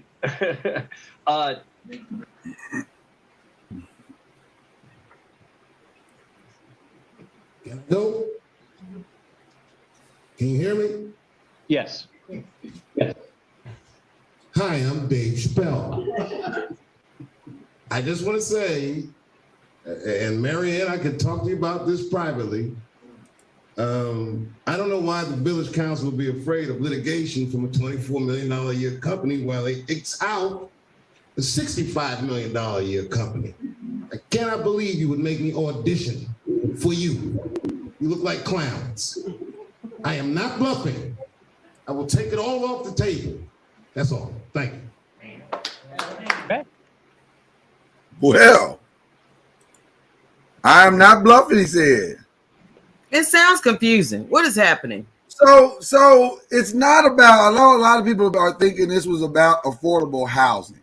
And that wasn't really what it's about. 3 of the houses would have been for affordable housing, or the lots would have been affordable housing. But the real part of the development deal was that they were trying to hide some other stuff in the deal that would not have been for affordable housing. It would have been for other things, and houses that would have been priced in the $250,000 to $600,000 range which was what the neighbors were complaining about. Like, you guys tried to kind of hide some stuff in this thing that we didn't understand what it was as we were y'all were voting it in or trying to vote it in. So they were upset that this was a half-baked plan and that it wasn't set up in a way that wasn't done honestly and with integrity. And this is not, we're not talking about even a lot of money, because like you said, it's a $24 million situation. Dave, however, is saying I've invested like $65 million. So if you want me to take my $65 million and take it back, I'll gladly do that because y'all want this $24 million. So Dave flexed on him and said, listen, I'm not saying you can't do it. I'm just saying if you do it, I'm out with my money and I'm out. But they made it look like Dave Chappelle is not supporting affordable housing. Right. And that's not what it was. It's not that he wasn't concerned about affordable housing. In fact, he was for affordable housing. He just didn't want all this other nonsense that was wrapped up in the bill to be concluded or included to where it would kind of cripple other things in the city, like what he was saying. You know, if you're going to build affordable housing and allow people to come into the city and transition them in the right way that's in an alignment with city goals, you want to do it where it's not a hardship on people, or that you're bringing in a balanced element. It's not just all one culture. It's various cultures. It's balanced culture, the whole nine. Well, he sounded like his issue also was that the concern that if they build the affordable housing, that it sounded like it was going to be more of a retirement community instead of, because he kept saying how we like. I'm just going to say an area like West Plano. In West Plano, that's an area that even though we call it old money in certain areas of West Plano, the way they're building up now is to draw young families, young college students, young people into the area so that it will continue to thrive, not an area that's just going to die out because you've only built an area for retirees and those that are going into those that are going to the end of their life. Exactly. And so that makes sense to me. Go ahead. But the media is putting it out there. They are putting it out there, trying to say he's trying to stifle affordable housing, which is not true. And so and by the way, the vote went down to a 2-2 vote with one abstention on the plan. And they've been working because it's supposed to be homes and duplexes and townhomes that are affordable for people. And that's not what it ultimately ended up being, or they're trying to make it be now. So what do you guys thoughts on any of that? Okay.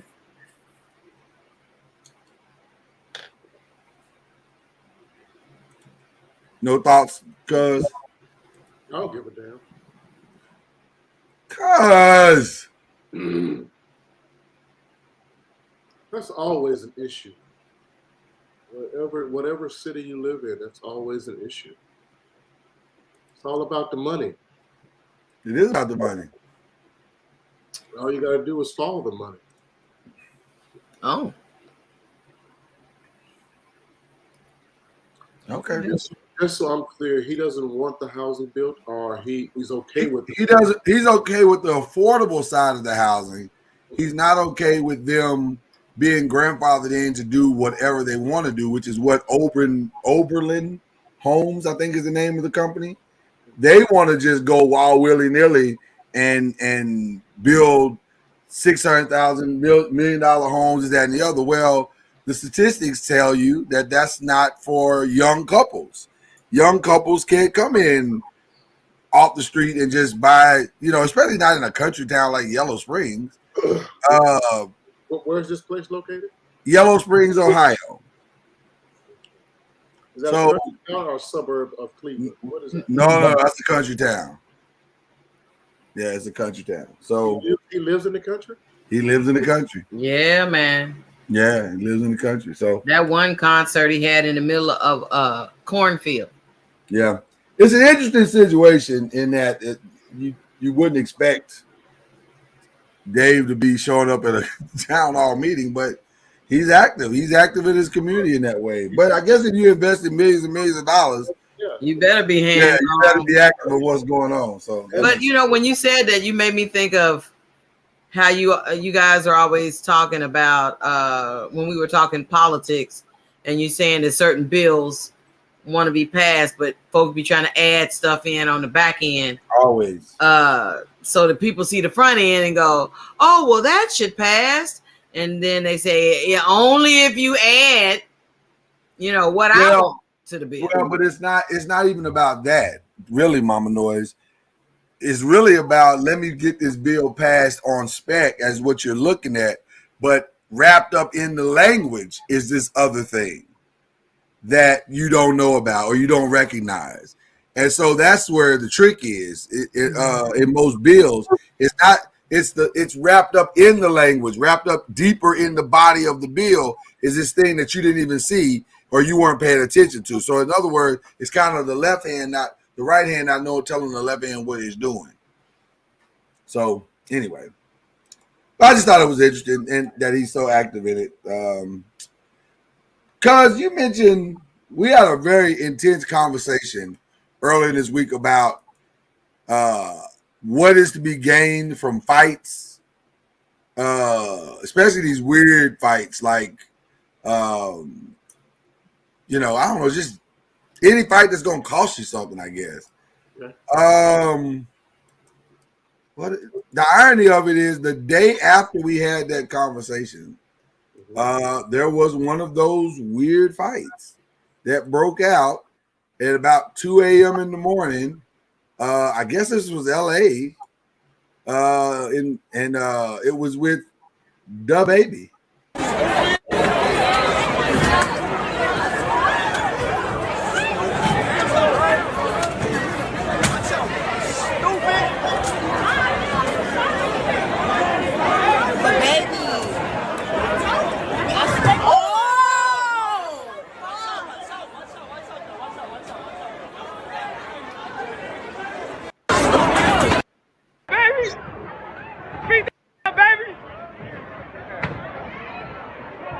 This is for sure okay. Tell that baby, get that.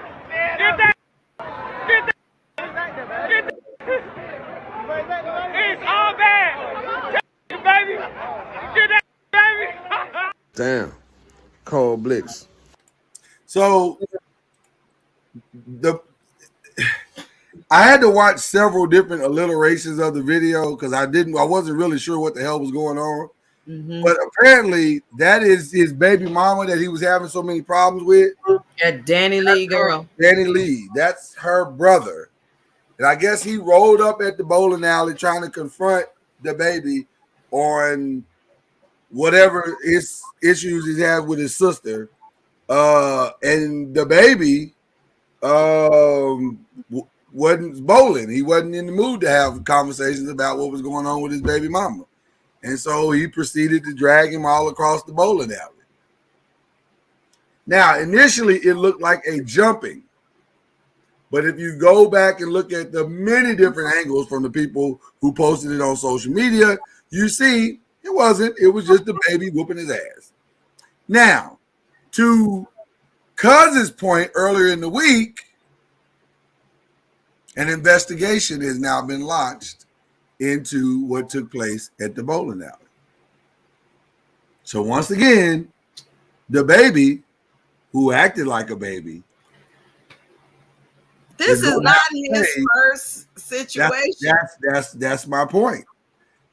If I recall, it was a situation in Miami where somebody was killed, and all these other people around the situation went to jail. I'm gonna say something about the baby. I'm gonna say something about the baby. This is because I am familiar with his work as well. His work. He's a rapper. I'm familiar with his work. Okay. He's actually a very talented artist, believe it or not. Mm-hmm. Now, obviously, Cuz would not agree. He doesn't, as he says, I don't listen to that shit. So, yeah, you don't even know who he is. He's actually a pretty talented rapper. I don't know if his story will end well if not interrupted by someone who is mature enough and he respects enough to tell him, bro, you are in your own way. Yeah. Because it's always something, from the inflammatory statements he makes about homosexuals to shooting somebody in the Walmart to fighting in the bowling alley to fighting over here to fighting over there. It's always something. And normally when you can't stop it from being always something, that story does not historically end well. It either ends with you in jail or worse. So I don't know what to think about this other than to say, I wish somebody would help this young black man get himself together and focus on just being an artist, just being a good dad, just being a good businessman. Just do that and let that be enough. You don't have to live out your lyrics anymore. You did the very thing that you wanted to do, which is get yourself out of poverty and pain. Or at least you've gotten yourself out of poverty. Now it's time to get yourself out of pain.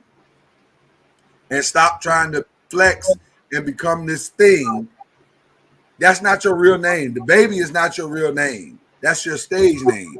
That's the character you created. You don't have to be the character. You have your talent has allowed you to be who you want to be, which is yourself, whichever that is. And you got to define what that is. But if you keep doing this ain't gonna end well. This story never ends well. So that's my thoughts on that. Wow. Well, in the chat they said it's the rapper, his brother-in-law, and family business. Yeah, I saw that. So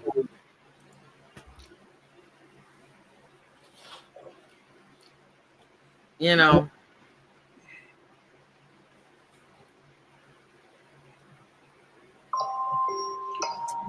I have not heard of that, Corey. So I have to. I did.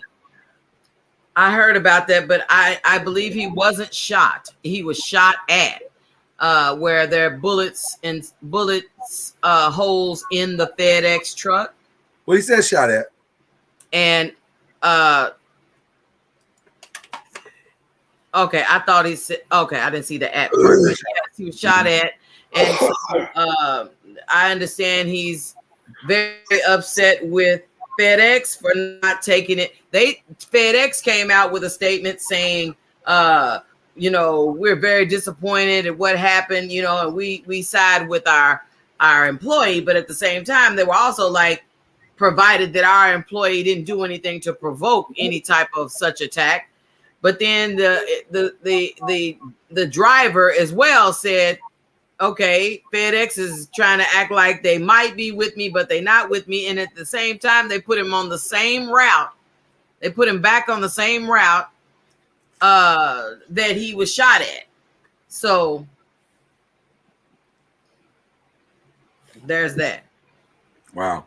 Down there in Brookhaven, Mississippi.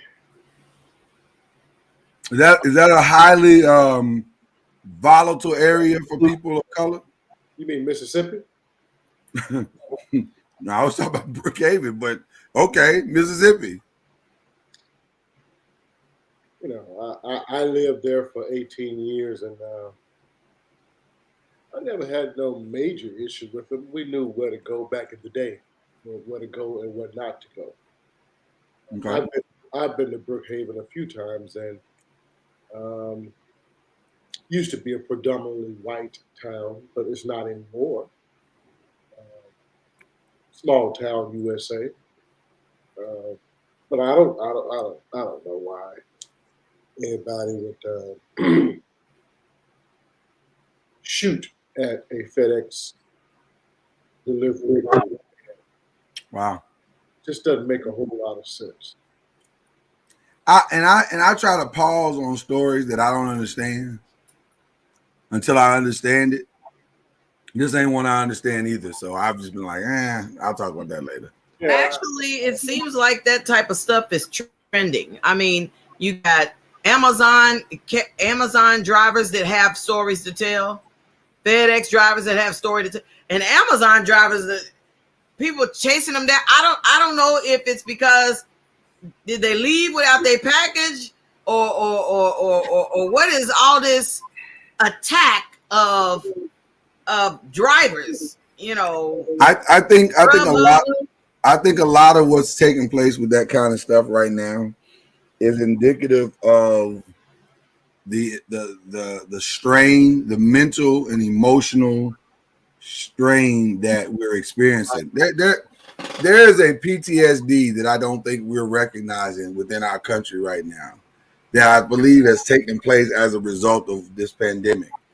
And we're kind of ignoring it and just acting like we can just get back to normal, but you can't normalize what we've been through.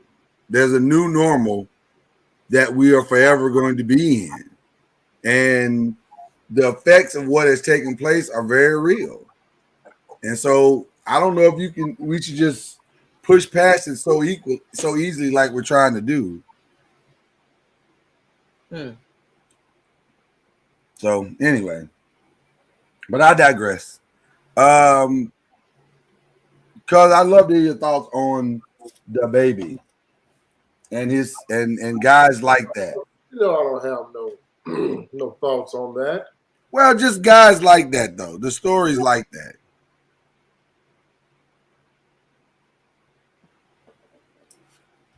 Stories that, you know, the violence, the fighting, the what?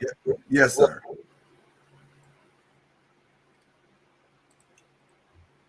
Wow, that's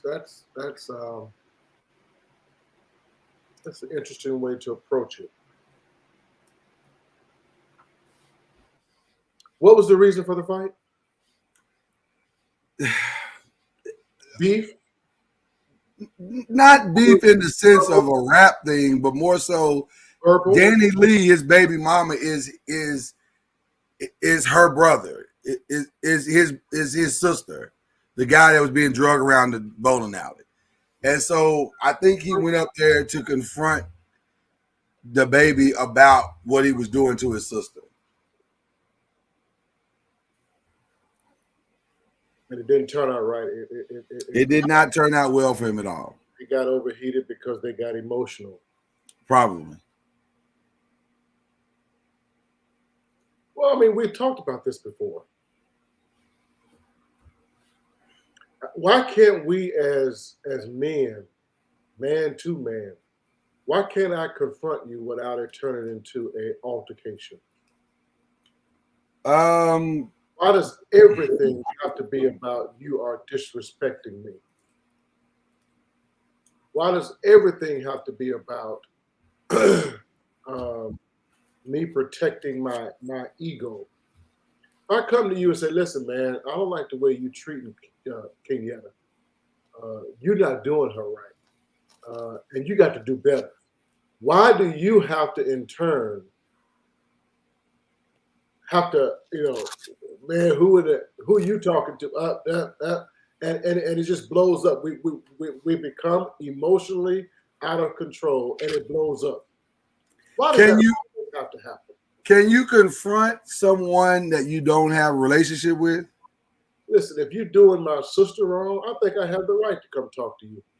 Okay. Now, I agree I need to do a certain kind of way. I mean, I just can't be all willy-nilly, but I still ought to be able to, maybe not in a bowling alley environment. I don't know, but still, why can't you control your emotions enough to avoid fighting?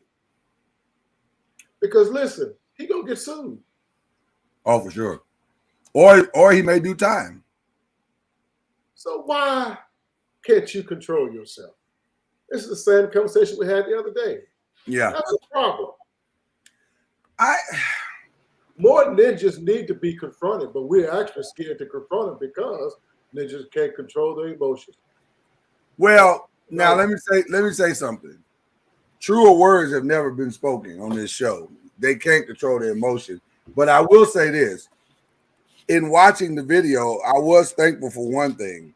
It did not escalate to gun violent levels. And so I'm actually appreciative of that. Because you know, these days, these kids don't like to fight. They don't like fisticuffs. They would prefer to you know, to handle it a different way. Right. And so I appreciate both men at least fighting. You know what I'm saying? As opposed to, you know, taking it and handling it a more permanent way. Now, having said that, I don't know if the bowling alley in front of all of his friends is the right platform for this conversation. And I do think the platform matters for a lot of these young guys because they are so emotionally unstable that if they feel a sense of embarrassment or you're trying to embarrass me, that they're going to respond in a very negative way. And if you listen to the brother, he clearly did not have an awareness of any of that. He has his own emotional instability issues. But we do have to talk. We do have to talk. And therein lies my challenge with this whole conversation and with this whole society issue. We got to talk. We got to sit down and stop acting like there's not real ish going on between us. That is my sister. So you don't think I'm going to have a problem with the way you treat my sister? Come on, man. But from another perspective, as women, we need to do better on the choices we make, because then you put your brother and him in a compromising position where he feel like he got to defend you because you making bad choices. Yeah. I wonder, you know what? I'm just going, while y'all talking, I'm going to do the research real quick because I'm curious. You, by the way, you never answered the question what a dang do is, but that's a whole nother. I just don't know what it is. I think we're good. I think I'd we're like fine to know. not knowing. I'd like to know. I'm okay not knowing. I am not. I would like to know. So he said he wasn't smiling like a cat. It was a Cheshire cat grin. Okay. Of like, it's a shame you don't know what it is. If you knew what I know type smile, and I'm saying, I'm good. I don't need to know.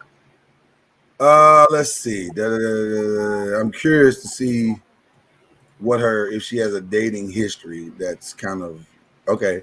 Let's see. Let's see. Born in Miami, Florida, to Dominican parents.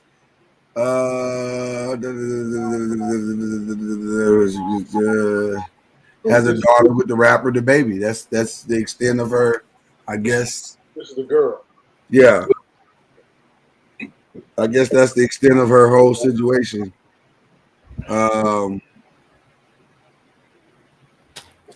You know, she's a singer. How much less violence would we have in our community if we could control our emotions? Oh God.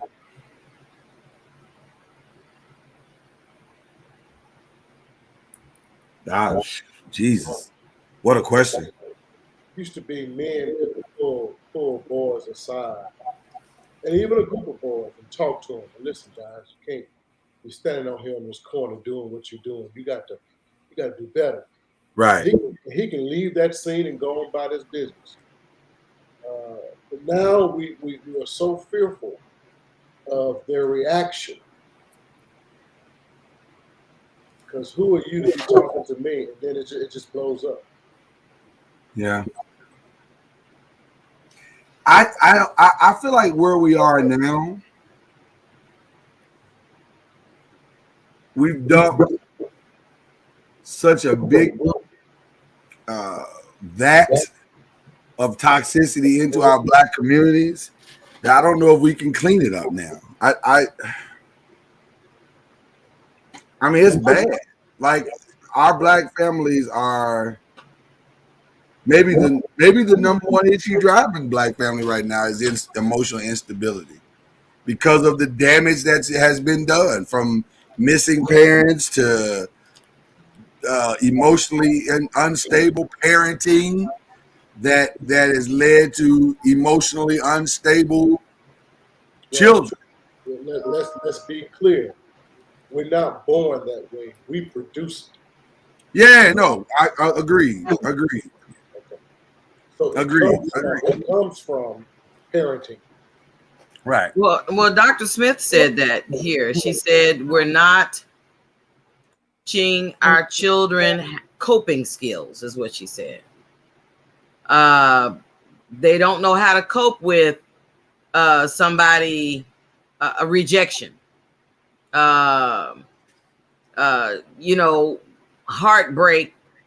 how to cope with those things without just totally melting down, feeling like life, this one isolated incident has become permanent. And so they don't know how to make that transition. They don't know how to transition between that those type of situations and circumstances. So it's like we never taught coping skills. They were never taught it. And so those are the ones that are on all that stuff on TV, Snapped, and all those shows and stuff. And then they're trying to figure out what drove him to this place? What drove her to these places? Question: which is worse, having never been taught coping skills or being too much of an expert with coping skills? Because I would argue that many from our generation, because we also are, many of us are products of that same toxicity. We are too good at coping to the point where we're not fazed by any of it anymore. That's not coping. Coping is I'm able to face it. I'm able to deal with it, and it not blow up. Ignoring it, treating it as if it doesn't exist, is not coping. That's not a coping skill. Ignoring.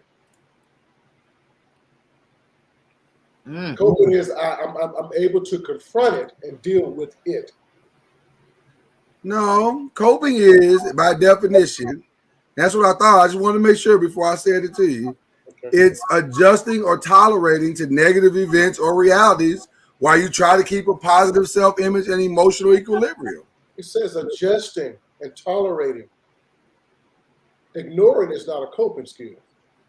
But my point is, we've gotten so good at coping that we now know how to do both coping and ignoring. Like we know it doesn't bother us.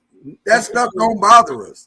I contend we do more ignoring it and treating it as if it's normal.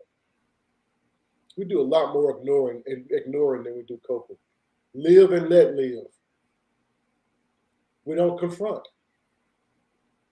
There's very little confronting going on in our community. No, I don't disagree with what you're saying. Okay. I don't disagree with what you're saying. I guess what I'm saying is, I feel like the ignoring is the I like how Derek said, denial. We deny that the situation exists.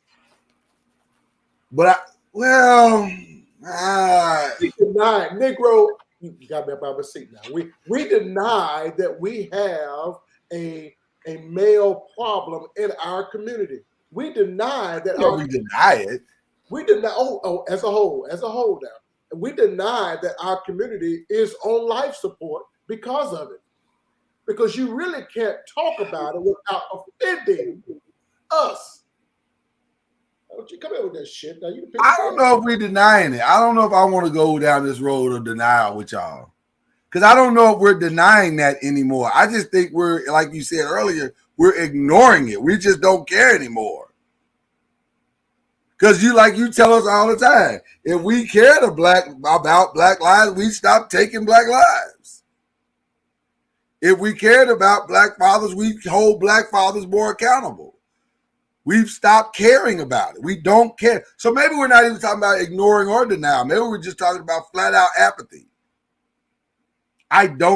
People don't care. They do not care.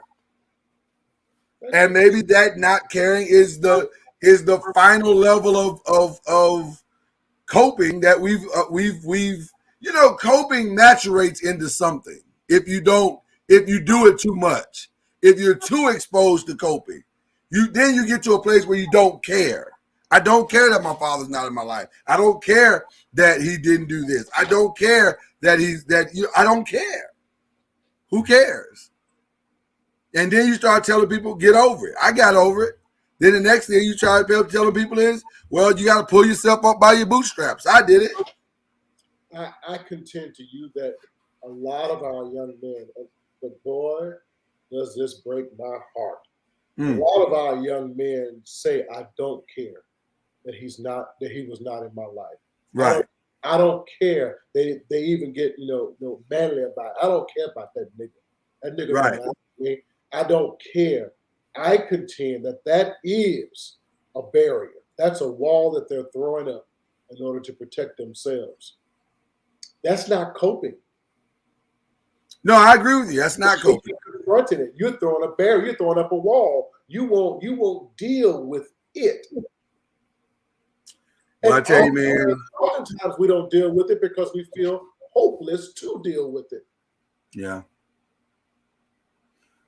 Well, I tell you what, man, you can't have peace of mind that way. That's for sure. And nothing is more important than peace of mind. I mean, really. And really, that's why we have NordVPN, because it's here to give you peace of mind while you're online. With all your threats that you face today on the internet, it is more important than ever to be sure that you have the best VPN you can get. And NordVPN is the world's best VPN service. It's offering fast connectivity. It's offering the most services. It's offering next-gen encryption to make sure that everything you do online stays secure. If only we could use NordVPN to cope with some of the things we have going on in the Black community. But we can't. But we can use it on all our computers and devices, because no matter the operating system, it's going to work. And it has unlimited bandwidth, and you never have to worry about slow connections. And the plans start under $4. So $4 a month. So grab your exclusive NordVPN deal by going to nordvpn.com/believe, or use the word believe, that's BLEAV, to get up to the 70% off your NordVPN plan, plus one additional month for free. It's also risk-free with Nord's 30-day money-back guarantee. NordVPN.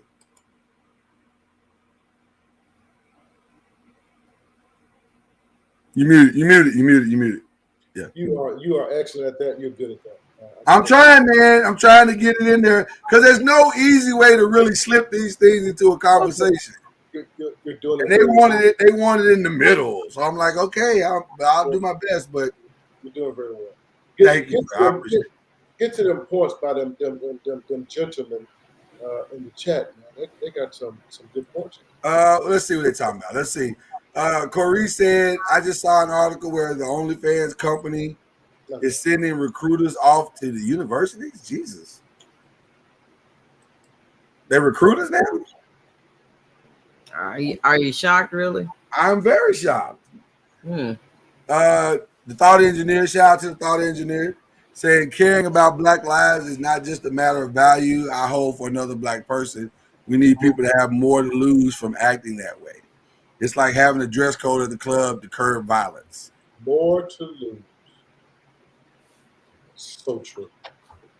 You know, you said something about boys that say they don't care. Right. Ironically, I was watching the Pivot podcast yesterday, and Marshawn Lynch, one of my favorite. Love me some beast mode. I mean, I laugh because he's got his own vernacular. I mean, you're looking at him and you're like, I'm hearing what you're saying, but I'm also trying to translate the things you're saying because he is who he is and he ain't changing for nobody. Well, he's from the Bay. Huh? He's from the Bay. The Bay tends to have their own baby. Right.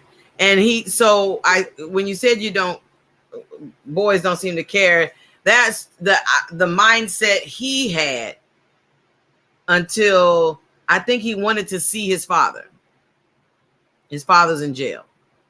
And the day he was supposed to go see him, something happened. So his plan to go see him got interrupted. And he said, that's okay.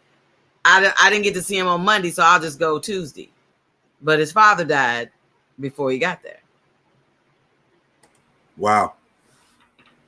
And, he had the mindset of, I don't care. I don't have to see him. It ain't no big deal, even though his mama say he looked just like him. And other people say he looked just like him. But he said he didn't care. And he said one day he just broke down and he was trying to figure out why. And he was like, I guess at that moment, I realized that I cared. Us as right. Am I unmuted? Yeah, absolutely. You mute me one more time and we don't. No. We get an echo. I'm trying to source it out. Can I do my job and you do yours? I'm gonna come for you. Come on, bring it on, nigga.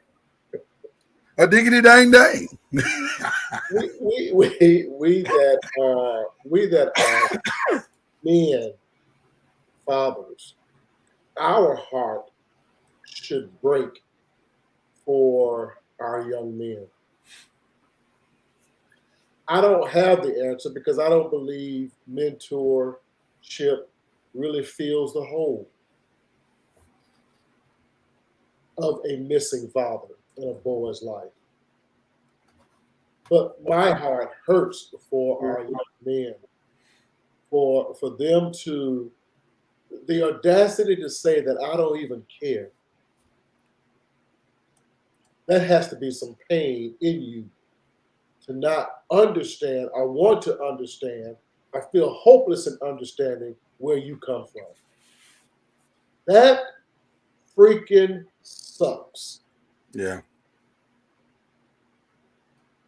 Shout out to Corey's. Appreciate you, my guy. Keep coming back, brother. We appreciate you, man. Yeah, I don't know. I don't know how to fix that one.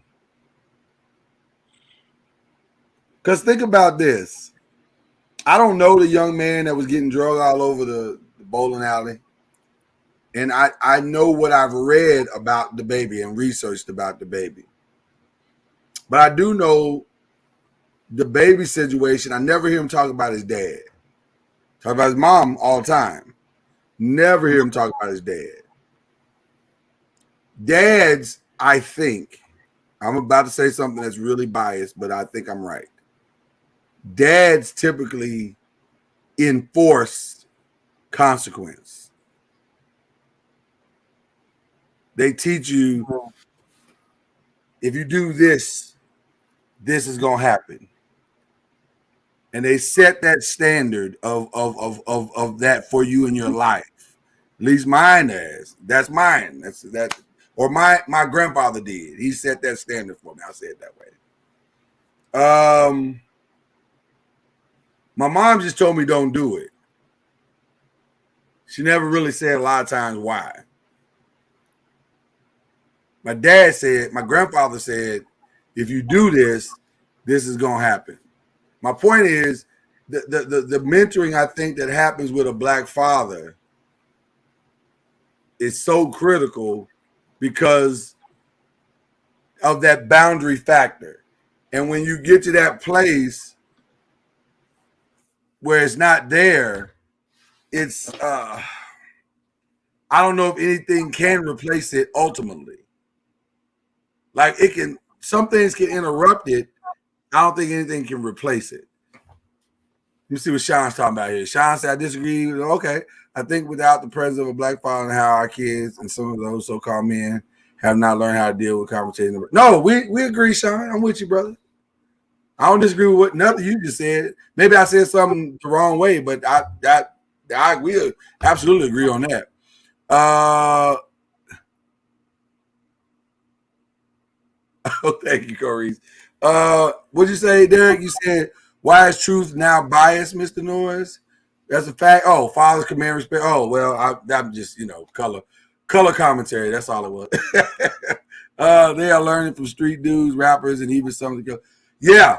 And that has become the most dangerous part of our society right now, because rappers who are en route and apathetic themselves have now become the models of our society's definition of black manhood. And like even with Nick Cannon, Nick with his eighth child, they asked Johnny Manziel, who the eighth child is by, or is by Johnny Manziel's ex-wife. It's so convoluted. It's such a that's a hood. If that ain't a hood situation, I don't know what is. But anyway, they asked him what his thoughts were, and he said, well, IYKYK. Do y'all know what IYKYK means? I didn't know what it meant. I was like, I don't know what that means. It means if you know, you know. I was like, what does that mean? Oh, wow. And he was basically talking about his feelings toward Nick Cannon sleeping with his baby mama.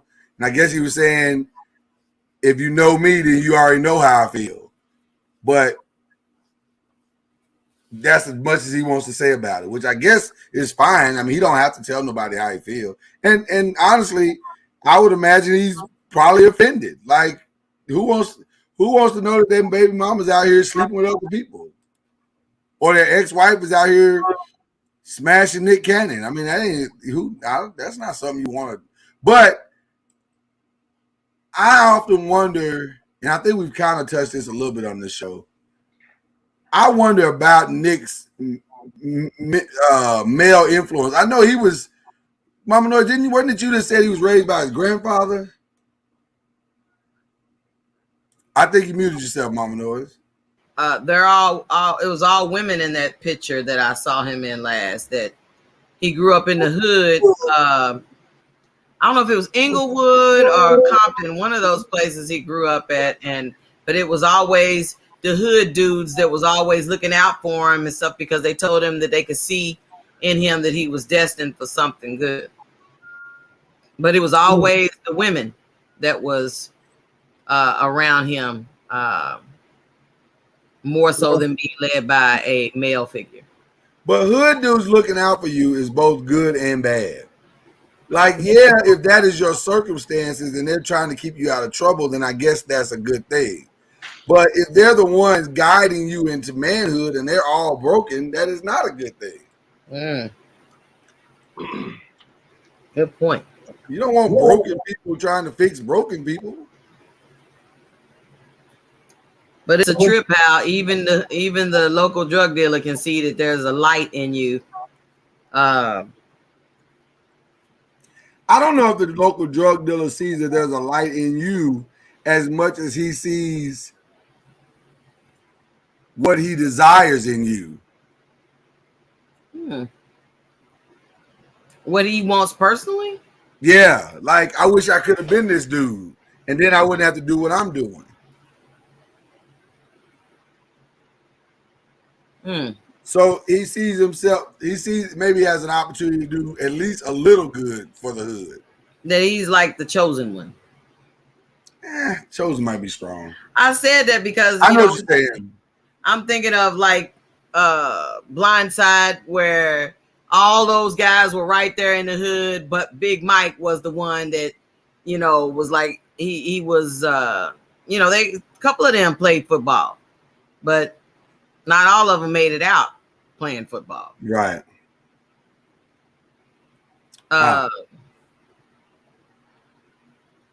It's a tough conversation. It's a really tough conversation. Very tough. The baby mama, her name is Maya. No, that's not. Is that the baby mama's name? Am I getting confused? Which one? I thought Nick's baby mama. No, Nick's baby mama is Bree Tessie. So what was my? Oh, I don't know. I'm so confused right now. I'm not gonna report names right now because I think I done mixed up the names.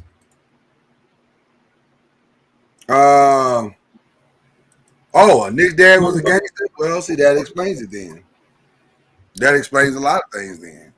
So Nick fought to be probably very different from his father, and then ended up being probably similar to his father. I'm gonna tell you something, man. If you don't interrupt your path of your father, whether he's in your life or not, you're probably gonna find it. You're probably gonna find it in some way, form, or fashion. Maybe not always to the same degree, but you'll find some elements of that path. It's really amazing how DNA works. Yeah, you'll find it. It matters. Yeah, it matters. Yeah, you'll find it. I found listen, my dad did some things, and I found the path a little bit. I didn't go as far as he went with it, but I did find it. And as the church say, were it not for the grace of God. I'm just saying. My sister-in-law always tells my brother that he is the saved version of my dad. Just like my dad. Wow. Just the saved version. Doesn't do the things that my dad did. But it's in it. It's there. Yeah. Wow. I can see certain things in my sister, and that remind me of my parents, but I can see like some traits that remind me of that she got from my mom, and there are some traits that I see she got from my father. I got news for you, Mama Noise. There's some traits of your mom that I see in you. Now you didn't go as far as your mom has gone, but it's in there. Man, you just chose to stop short in many areas. For some reason, it got interrupted, and you was like, "I'm not gonna do that." And this is no shade to the military in the least bit, but I'm grateful that those recruiters couldn't find me, because they was really trying to. They was like, with both of your parents being in the Marine Corps, then you absolutely need to. Well, that ain't the part I'm talking about, Mama Noise. Your military service is not what I'm referring to.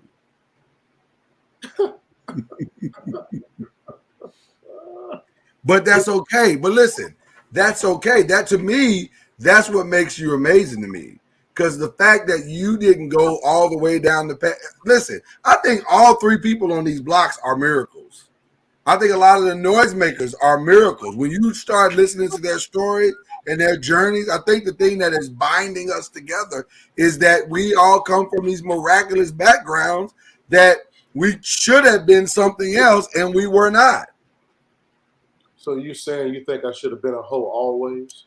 Well, listen, you could have been. You could have been. You could have become exactly what your dad was, all the way to the end. And you said, I'm not going to do that. That's not an easy thing to do, man. I feel like Derek said that instigatingly. Is that a word, instigatingly?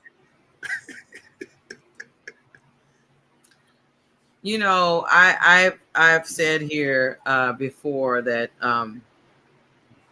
in making the decision to accept Lloyd's hand in marriage, or no, him, you know what I'm saying, that he asked me to marry him, me accepting his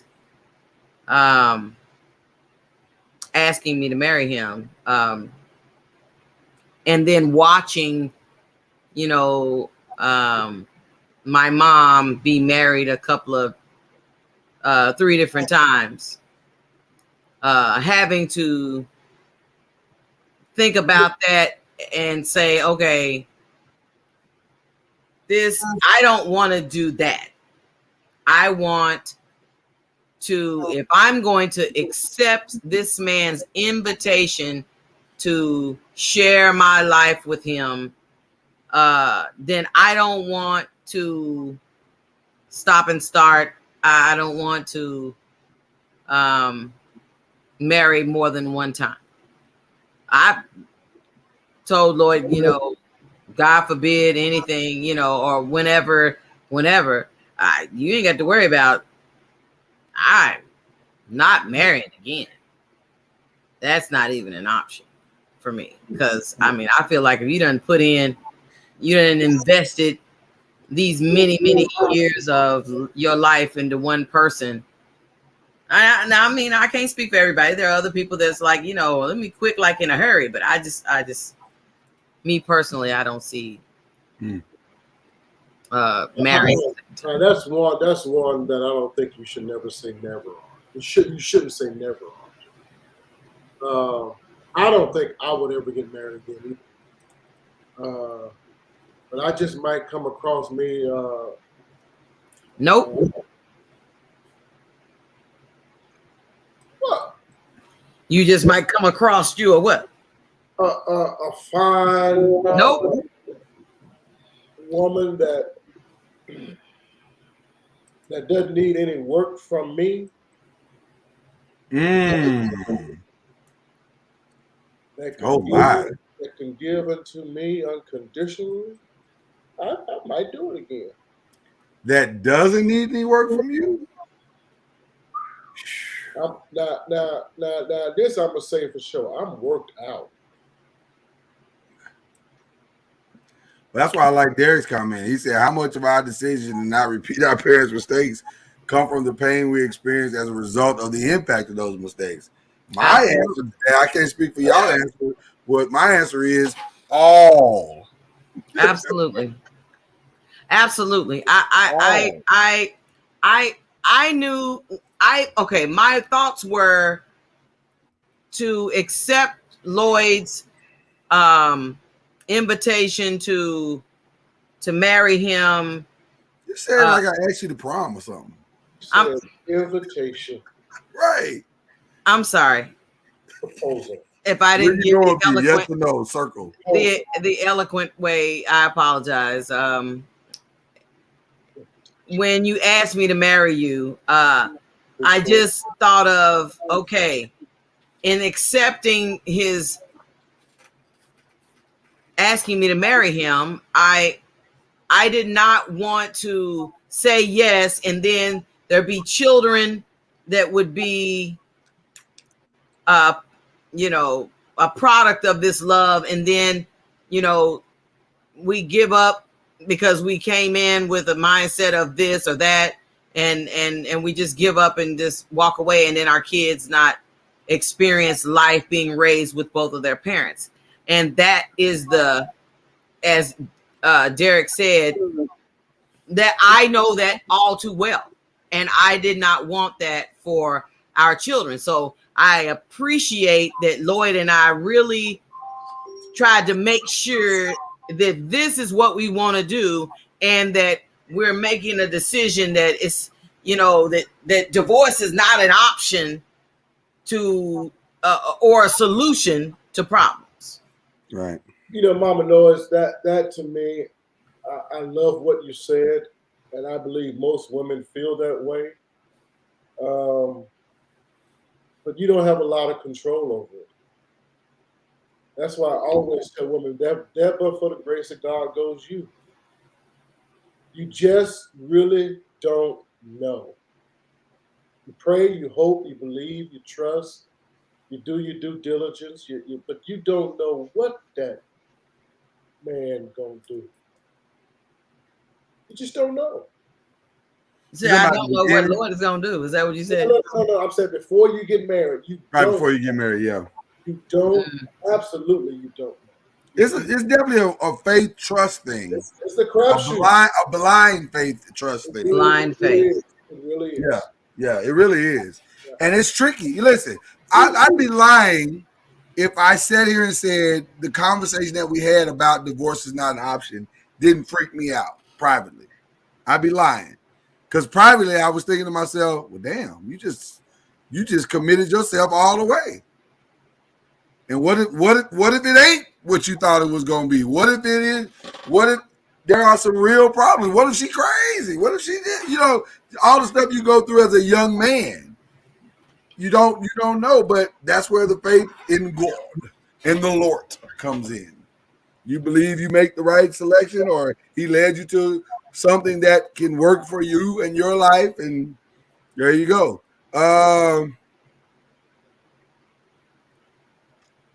That's right. Yeah. Oh, yeah. That's a big part of it too, Derek. We still got to be taught. But that's the interruption that I'm talking about. I think in order for us to not repeat the mistakes, something has to interrupt that path.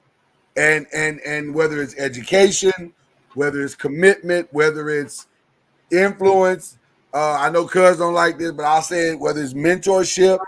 Not all of them even mentorship in the sense of, well, you don't love mentorship, which I get it. I understand. No. I get what you're saying, because you're right. It ain't foolproof by any stretch of the imagination. A lot of these accountability groups fall by the wayside inside of a week. So and you can't. Mentorship should not be a worship of the infallible. Which oftentimes it looks as though that's what it is. I'm mentoring you because I figured it out and I've got all the answers. When the truth is, you don't have all the answers. So what am I supposed to do when I see you fail? So it's a tricky dichotomy. So I get what you're saying when you talk about mentorship. But I put down mentorship, and that's not a fair assessment. I said I understand you. Why are you so sensitive?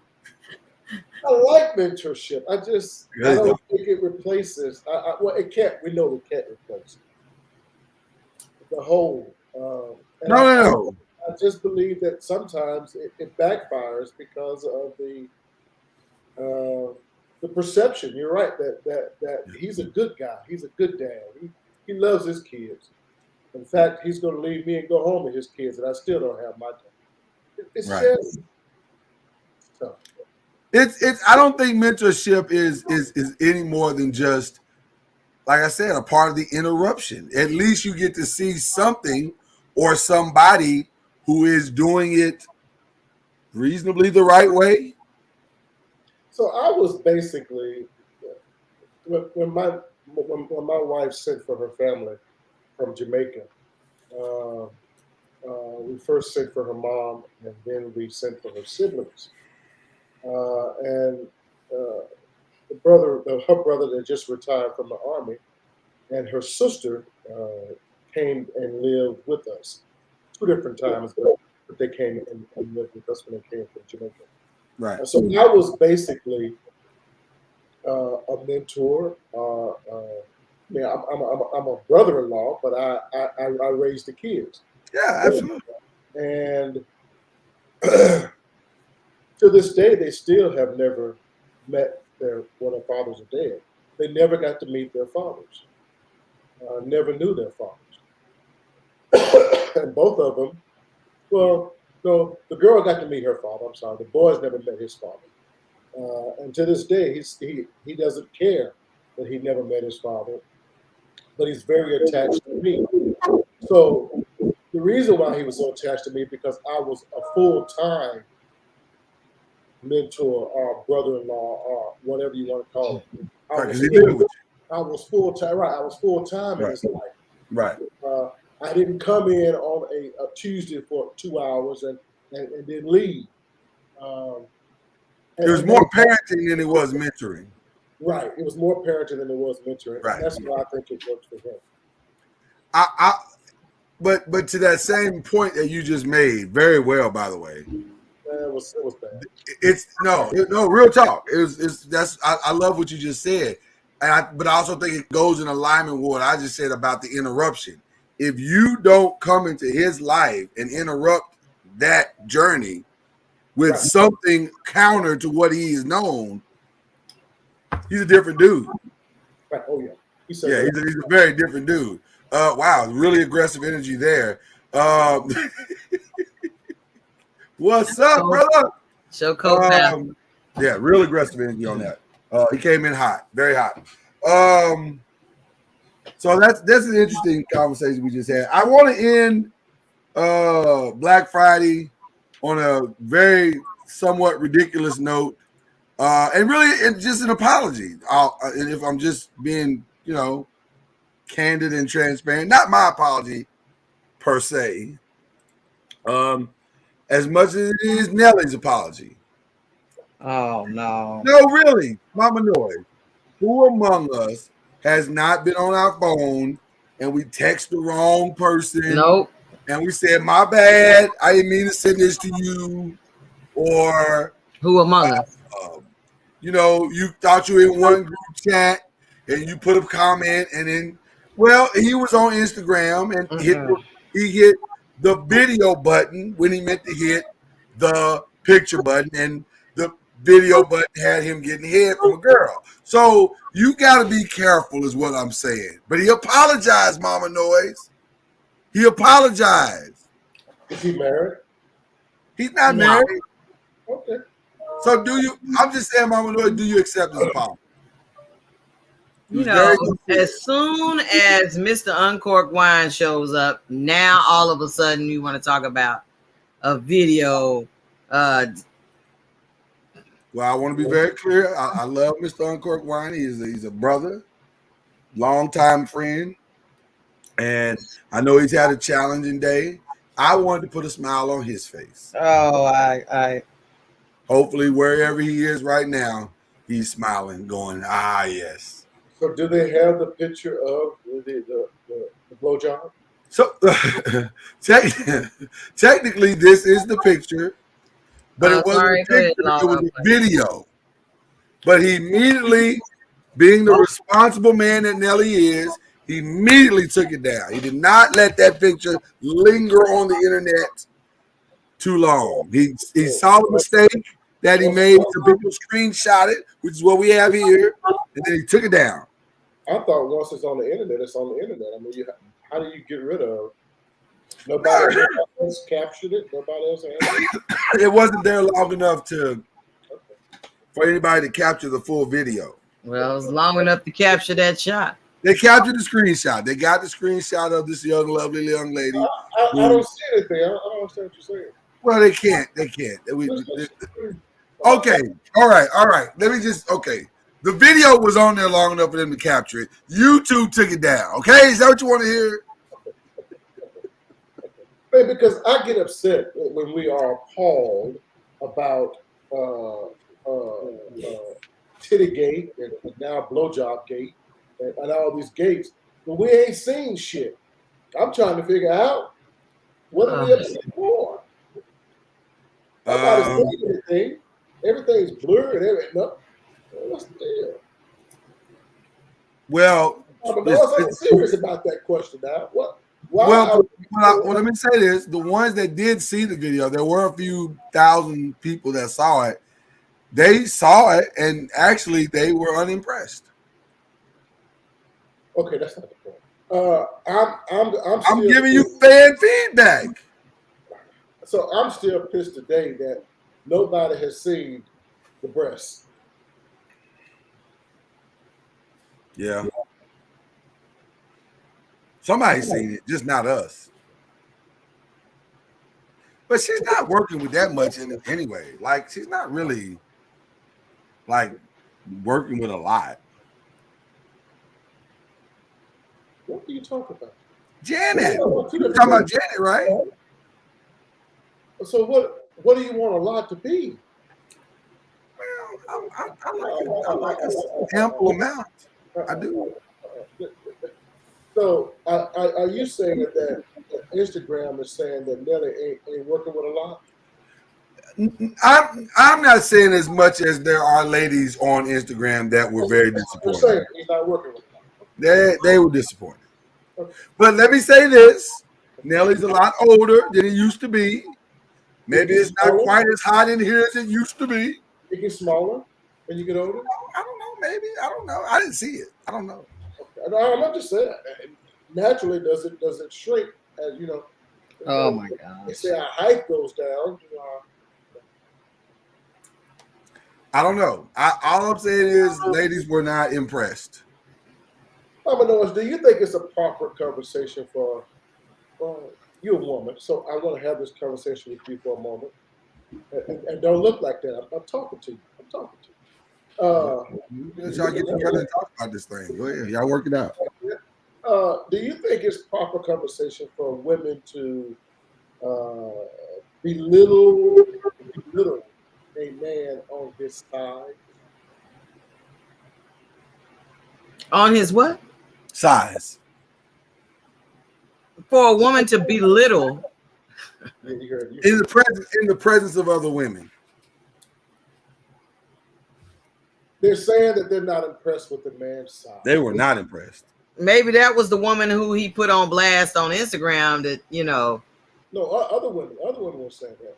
No, it was just the photo or video got leaked. It was just a little bitty piece. And they saw it, and the women were like, eh. Well, he put his equipment out there for it to be but do you think it's appropriate, is what he's asking you, Mama Noise. For women to critique. Don't men critique women's bodies? I ain't nobody asked you that. The conversation was, Mama Noise, do you think it's appropriate? Why are we trying to ignore that men don't critique? You just got finished talking about stank cabbage and stuff. I tried to have a conversation. It didn't work. I'm saying you said I ain't even attempt because. But do you still think it's inappropriate? I guess we still got to get the answer to the actual question, Mama Noise. It was necessary to discuss. But you do think it's okay? Well, you know, maybe a sister trying to help another sister out so that they, you know, won't get disappointed. Oh my! So this is a public service? Perhaps could be a PSA. Girl, don't even waste your time. Don't. Hey, listen. One of the memes that's going around, here's one of them right here. What's your status in the bank? What's your status in the bank? Okay, I don't know. Was he moaning in the video? They said he was moaning in the video. Is she doing what she's doing? Well, listen, I apologize because apparently I was going to say TMZ had a video. Somebody caught more of the video than I thought. I apologize. You should be able to see something. I was going to say because TMZ ain't going to put on no little snippet. This is clearly, yeah, wow. Somebody stalks Nelly's page apparently because they captured it. They got it. They got the entire thing. It's wow, Mr. I took it down. I'm gonna take it down. Well, he did take it down, Mama Noise. He did take it down. Got it. I'm not talking about take it down. I'm talking about erase. Lord, Mama Noise, my mind wasn't even there.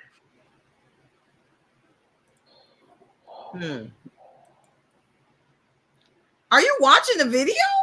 It's right here. It's right here. I'm shocked by it. I'm just. You don't look shocked. I'm very shocked. I ain't gonna lie to you. I don't wanna. It's a lot. This is a lot. Well, let me just say this. Number one, I can't show it at all.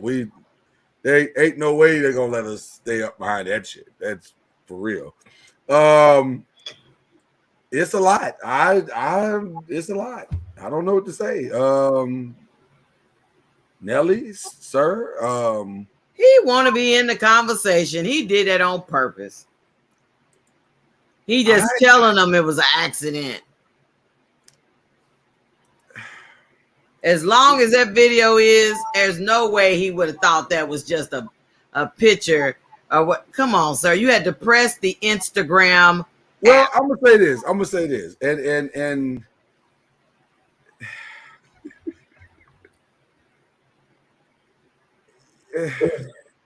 in our society that we live in now, it would not surprise me if because if you see the video, which I'm about to send you guys in a private message,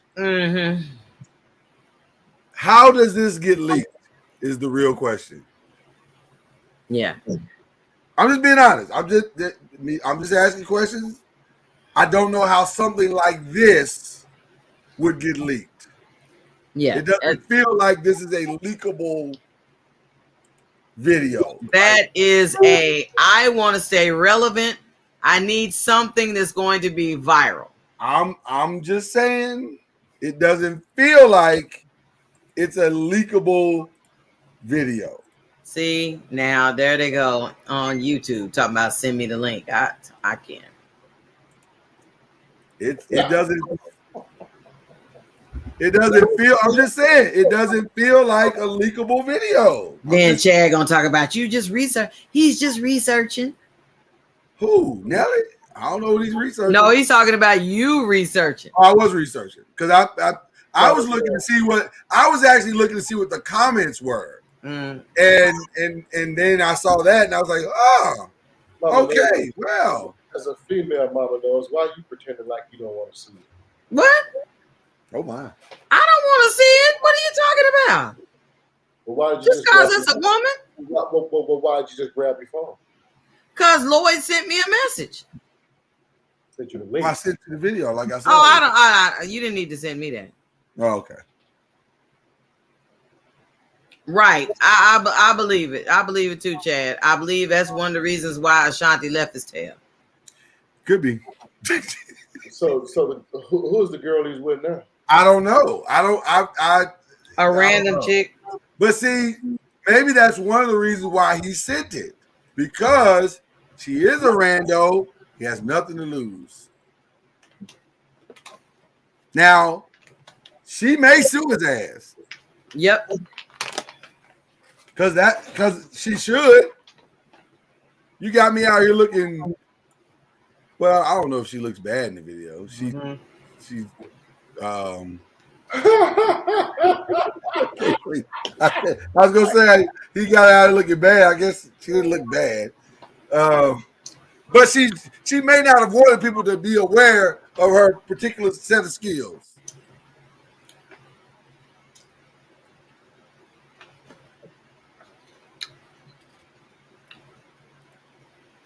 I don't know. Do y'all think that stuff is accidental? Do y'all think sex tape leaks are accidental? No. Ever? You don't ever think there was any ever? In the words of Bernie Mac, you want me to tell you doing a good job? Looks like she's doing a pretty good job.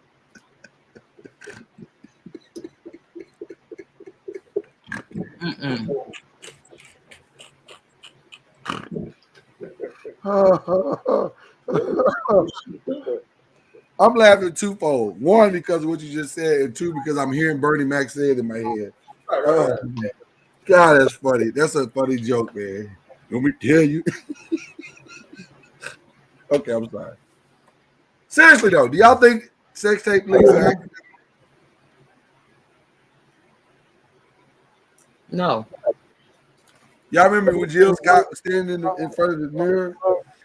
Remember, a guy from CNN lost his job because of accidental videotaping. We are now professionals out here, and we have videotapes on our phones and our laptops, our computers. Things can be recorded without us being aware that it's doing it. Wait, what?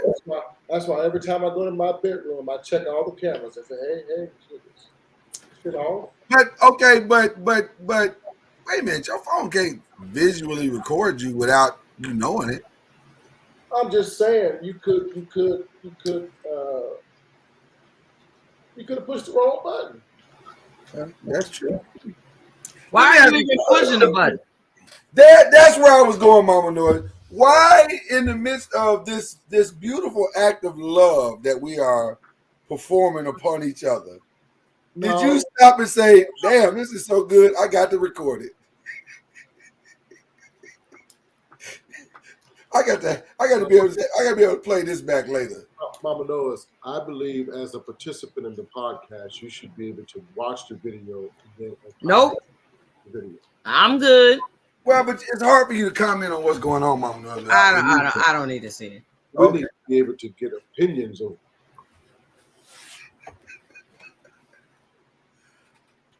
Well, let me just say this. She was fully committed. I think she thought she was in a committed relationship of secrecy. Nope. Because the intensity by which she performed did not look like it was trying. She was trying to do that for the likes and subscribes. That looked personal. It looked intimate. I'm guessing some of the listeners have seen the video because they commented on what a hard worker she was. Yeah, she. Okay, so Jay, do you think these things are accidentally leaked? I don't know. I mean, maybe not. I don't know. Because there typically is a Kardashian-like response. You think he needs that? Celebrity videos. You think he needs that?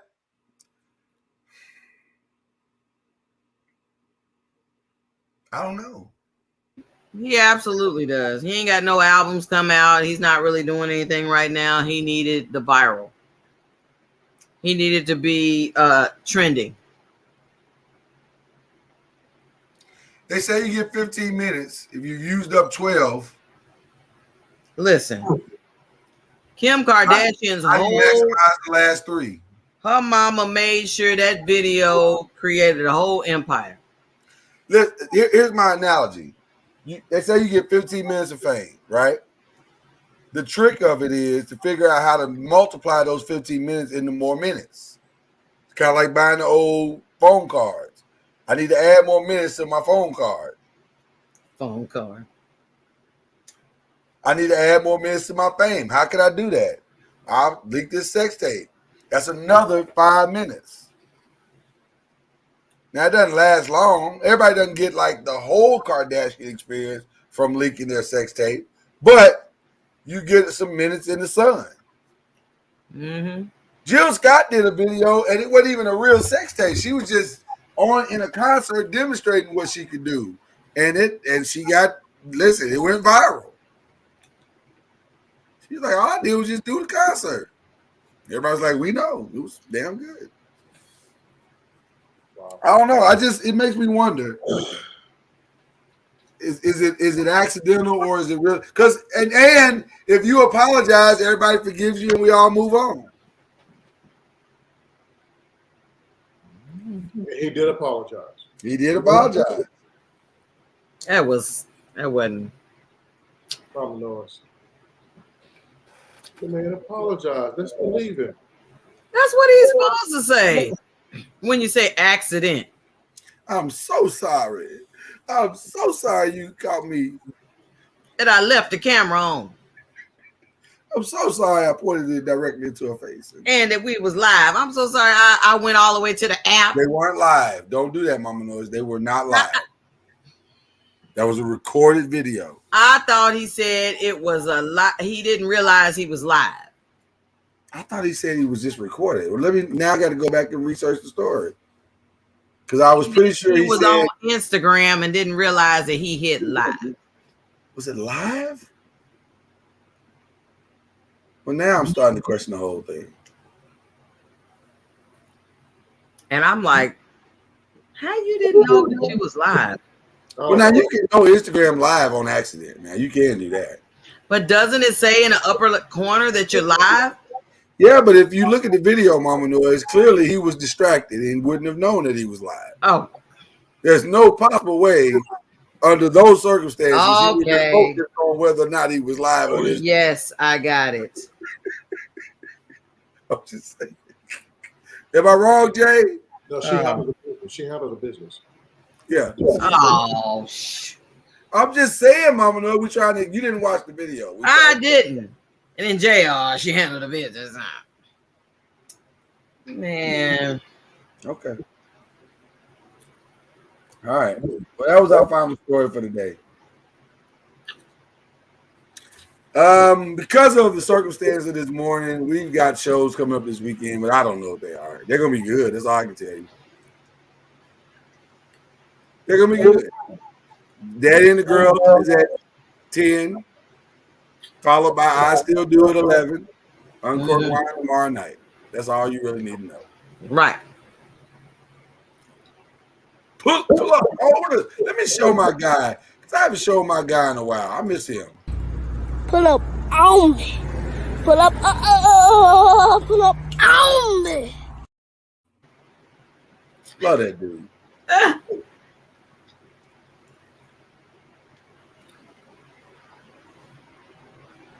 Of course, I was gonna say come through, but you know. That's just because you're obsessed with Richard Sherman for some reason. I'm not. He's my friend.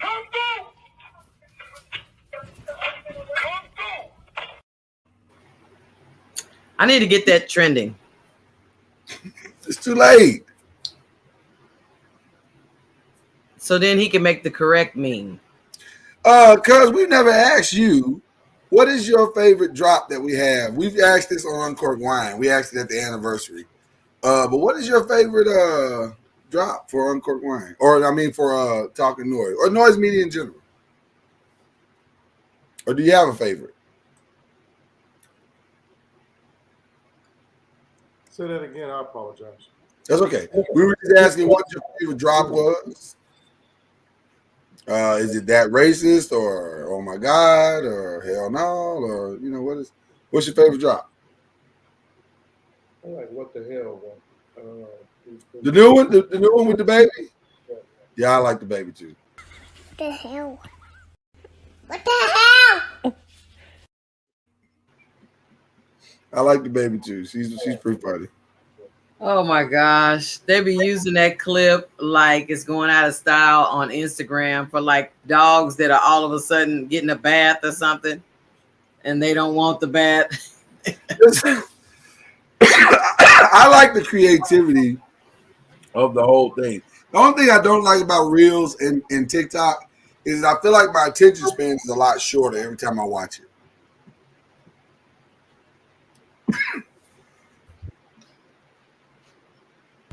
Like I don't want to watch long videos anymore. I'm like, 2 minutes, jeez. Like when I see long videos, I be like, okay, this is gonna be something I really want to invest in. Mm-hmm. So I have to fight through my disdain for longer videos. All right, well, we gotta get out of here. Listen, y'all stretch your hands toward my truck real quick. Hey, thank you. That it will be all right. It'll be all right. It'll be all right. Hallelujah. Amen. There you go. Okay. You are correct. You are correct. It will be all right. It will be all right. Are we talking about the same thing? Are we talking about the same thing? You will Feel get like taken care of no matter what. I mean, everything. That is true. Works out. That is true. That is true. It'll be just fine. Now, mechanically, it still might be breaking on you. Oh my gosh. What is happening? It's the noise.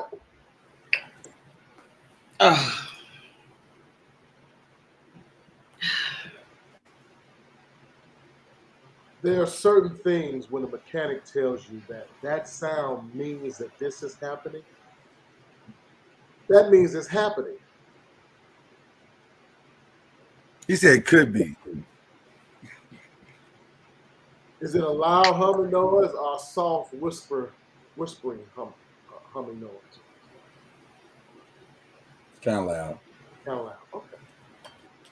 It was louder than I would like it to be. It wasn't loud.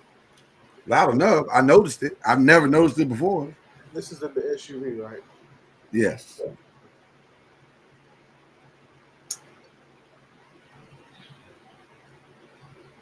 All right. We'll keep y'all posted on what happens. That's right, because it's gonna be all right. Yeah, I mean, you just gonna have to find a good shade tree mechanic and get it taken care of. I'm gonna have to do something. Oh, you know what? I'm gonna enjoy my weekend no matter what. Cuz, real quick before you go, who you got for this weekend Super Bowl? If we don't see you on Uncorked Wine, are you coming through for Uncorked Wine? I know you got stuff to do. I got stuff to do. Okay. I'm going for Cincinnati just for GP purposes. I really don't give a damn who wins. Fair enough. I'm more interested in this halftime show. I'm very interested. But I want a good game. I want a good game. Above all, let it be a good game. I feel like the Rams on paper are better. On paper, they're better. I don't know. It's just something about Cincinnati. I picked the Rams on the 5, so I got to stick with it. But I got a sneaking suspicion about these Bengals. Yeah. Ignorance sometimes is bliss, and they seem to be woefully ignorant, and it's working for them. So we'll see. We'll see. Guys, y'all have a great weekend. We love each and every one of y'all. We'll see y'all tomorrow for all the shows. Pull up on us, and let's have a good time. Until then. We're talking.